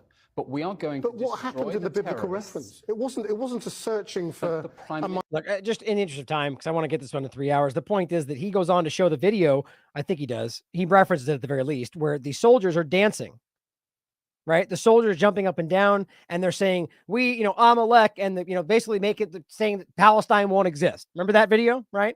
The bottom line is he puts it to him, and all he does is his argument is, well, you guys are dumb, and only Israelis understand what that means. That's his actual point. No, we all understand what it means, and your people clearly do too, which is why they were chanting to remove all of Palestine. I mean, it's just, again, desperation. South African case is very sad because they've basically decided to become Hamas's lawyer. And same talking points. I paid very close attention to what they said yesterday. And it's as if they mentioned Hamas just to tick the box, so to speak. They mentioned Hamas and they acknowledged that maybe Hamas did some bad things on it. He's talking about the South African case. Well, the point was they made it explicit. That's why they didn't let you play your propaganda video. This isn't about Hamas. It wasn't. It's nothing about you. Now, Hamas is contextually part of it, that you're arguing that what you think you're doing is justified because of it. But from their side of the argument, it has nothing to do with it. Let's just take at face value what you're claiming. Fine. What you're doing is still genocide. Period. And that's the whole point. But the argument is if they don't make it all about Hamas, then they're terrorists. October 7th. But the fact that there's a war going on between Israel and Hamas is totally forgotten. It's as Nope. They actually mention it, but he just has to say that. if Israel is acting in a vacuum in Gaza, that Israel is not acting within the right of every country to self-defense. Well, but Mr. Regev, as you know, yes, of course Israel has a right to self-defense, but as you know, as a state, and particularly as a signatory to the convention, Israel does not have an unqualified right of self-defense. And what the South Africans are saying, and as you know, they are supported by other states around the world, what they're saying is the Iran and Syria, well, yes, and other countries in the global south, and even your allies, including the United States and the United Kingdom. Usually, historically, never do they get this kind of pushback. Who have stood full square behind you in many ways, have expressed concerns about Israel's behaviour. We saw Lord Cameron, the Foreign Secretary, the other day, saying that he is worried that there may have been a contravention of international humanitarian law by your state in Israel. So this is the point. Of course you have a right to self-defence. The question is how you're prosecuting and using that right. And the accusation again from South Africa and others to you. And I would even go as further to say, I said before, everyone has a right to self-defense. That's a moot point. The point becomes that it's obviously there's a line where it's no longer self-defense. You can't just keep arguing self-defense and just committing murder. So either if you still, but his point is still sound. I argue that they've surpassed whatever you might have argued was a time frame of self-defense a long time ago. Is that you are abusing that right? So, Lewis, let's be clear. I'm willing to have a serious conversation with the Brits, with the Americans about Israel's tactics. We're always willing to hear the thoughts of our friends and to engage and can we do a better job. That's a good conversation to have, but that's not what the South Africans are doing. The South Africans have adopted full, life, how do you say, in total, the Hamas narrative, and they're... I mean, think about how wild that is. That's not even remotely what's happening. Again, it's so desperate to point out or argue that they've just adopted the Hamas narrative, or they're acting as the legal counsel for the devil. Like, it's just so childish. What they've presented is scathingly provable. That's why they have to do this. Accusing Israel of genocide. This is a baseless claim. I think the Americans said this is without any merit. But this charge of genocide is totally preposterous. It's outrageous. But Mr. Regev, I mean, isn't it the point that you have laid yourself open to that accusation in the manner in which you've conducted this war? Yeah. 85% of Gaza's population have been displaced. The World Food Programme has said that 80% of the most hungry people in the world right now are in Gaza. Think about that, right? And so the point is, this is the kind of pushback they never get. They never use just basic facts that you can prove. Now, what's your response? Like, they never used to get that kind of pushback. They would state the lie, and it would be tiptoeing around it. That directly arises from the way in which you have prosecuted not just the war, but the way in which you have dealt with the humanitarian situation in Gaza. This was not the only way you could have conducted this war. Exactly. That is the point. There were other options to you. You have not availed yourself of those options. Well, with your permission, I'll address what you raised in your question. It's true that a large proportion, 85% of the population has been displaced, but why were they displaced? Because we asked them to leave areas of combat so they'd get out of harm's way. And that's not justified. You don't just get to displace millions of people so you can flatten their homes and say, well, Hamas might have been there. Again, in the interest of time, watch this. My point is simply to show you that interview after interview, these people, it was post-October 7th. Even then, people were super sensitive. And if you even asked a question, they got aggressive on you, right? They've lost control of this so far that the corporate media is clearly, even with a half-hearted engagement with the facts, making them look like they're maniacs. Here's another one. This guy has earned himself the biggest lying C of the week. That's what he said. This is somebody who called in while he's on a show, and this is what they said. Being debunked by Haaretz, Excuse BBC, me? CNN. That is the truth. That you are spreading your lies. Haaretz newspaper has even stated Apache helicopters killed their own civilians. Yeah, that's a fact. Haaretz covered it. It's been proven by multiple people, including the people in those helicopters. But this is how he responds, because all you have are lies. That is a fact. Anybody here watching, look it up. The question of reality, Israel is illegally occupied. It did not start in October the 7th. People are researching Shahada, what's your question? They're understanding history context. That's the response you get right there when you state basic facts. And of course, Max shares the full Ynet investigation on October 7th, confirmation of the mass Hannibal friendly fire orders, which we've already gotten from colonels and different people involved, 70 cars hit by Israeli helicopters, tanks or anti-tank missiles, and at least in some cases, everyone in the vehicle was killed, including, as Max's investigation pointed out, that one of the women that they claim was raped was pulled out of a car after she was killed, and you could tell by the rigor mortis and the way the body was set. It's just so, this right there is one of the biggest examples for me of why I believe the IDF altered the scene. You could take that for however you will. I think some of the worst things that happened there were done after the fact to cover up what happened. In any case, here is the full investigation. You can read for yourself. Everything in this, you've heard it from us already, other than deeper information about the proving of it. They did this to their own people. Now, just to end, it's so frustrating to me that they're basing all of this on the argument they're trying to save these people. And like I told you really early on, they're making this weird push because apparently it's abnormal or not, different and rare, the red hair, essentially. And these were the Bebus family, right? These ones right here. Red hair. Now, for whatever reason, they used them really early. They made all these different posters and things. They were really leaning into these specific ones. Now, the sad reality, which breaks my heart, is they're dead. They've been killed, admitted by the father in Gaza because of the bombing of Israel, which should not be that hard for you to wrap your mind around. They have killed many different hostages already. Gas, bombings, shooting directly, Hannibal directly before they went there. But the crazy part to me is that they admitted that they have died, and they continue to use their memory, or rather the fact that they claim they're still alive to justify what they're doing, and then continue to bomb where they're held, as Israel wrote right here. We will not stop until each and every one of them is home. Well, I said not stop bombing, you mean? Because that makes sense, right? You'll bomb them right back to safety. We all see your lies. Israelis are calling you out as well. And they keep using these kids. Here's a video they just put out. Oh, and the point was, guys, they know this, right? Hamas has already told them. The father's already spoken up. They put the video out. Now, of course, you could argue it's all lies. But remember, during the last ceasefire, the pause, Hamas tried to return their bodies. Remember that? I made this point many times. And that is what ruined the process, because I don't believe Israel wanted to admit that they were killed. But here they put out a propaganda video on the 18th, which just makes me sick. Dear Fear, even though you may not see this from the Hamas tunnels, we want you to know that, as you mark your first birthday, unfortunately in captivity, all of us in Israel and around the world are thinking of you. You see what I mean? It makes my skin crawl. This is being made by people who know that they're dead, who don't care and still want to use their memory.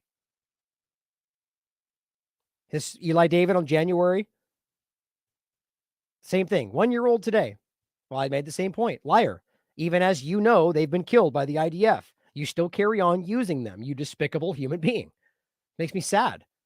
Same thing. 100 days. Bring them home now. You can read it for yourself. And here's what Zachary Foster said to end. I think that was it. Oh, it's a couple more.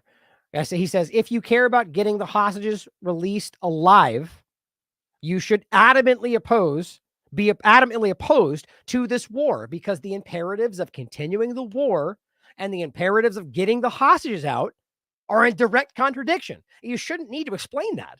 I mean, it's, again, self-evident. The bombings are obviously, at the very least, capable of killing people in which you don't know where they are. I mean, I just shouldn't need to explain that to people. I know you guys get it, but they're literally killing their own people and acting like they're the ones they're fighting for. Middle East Observer, the Hamas put out, the Qassam Brigades put out this video of the people that are still there. Now, of course, it's not hard to imagine that they put them to this, but the point's still the same. What they're saying in this, I am in constant danger everywhere. It's not about Hamas. Now, I'm not pretending I know that they're not being abused or whatever else. It's certainly possible. Everyone who's come home has said the opposite. But he's simply saying that the bombings and what they're doing, the lack of food and water because they won't let aid through, it's all because of what Israel's doing. And they're saying, we're still alive, bring us home while we are still alive.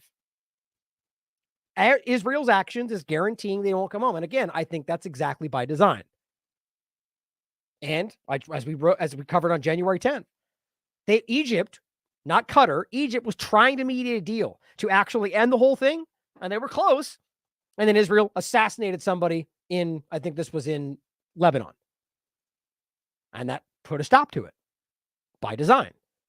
Now, Hollow Dream shares that this is what the Hamas is saying in regard to the deals going forward. A new proposal for a prisoner exchange deal that includes a 3-month ceasefire and the withdrawal of the army from Gaza, which flatly refused by Israel, no matter what. They don't want these prisoners home if it means that they have to stop what they're doing. That shows you everything. The proposal includes the release of thousands of Palestinian prisoners, including leaders, which they don't want either. The proposal includes the return of displaced Palestinians to the northern Gaza Strip, which they don't want either. The proposal includes establishing the administration with international funding for the reconstruction of Gaza. They don't want any of that.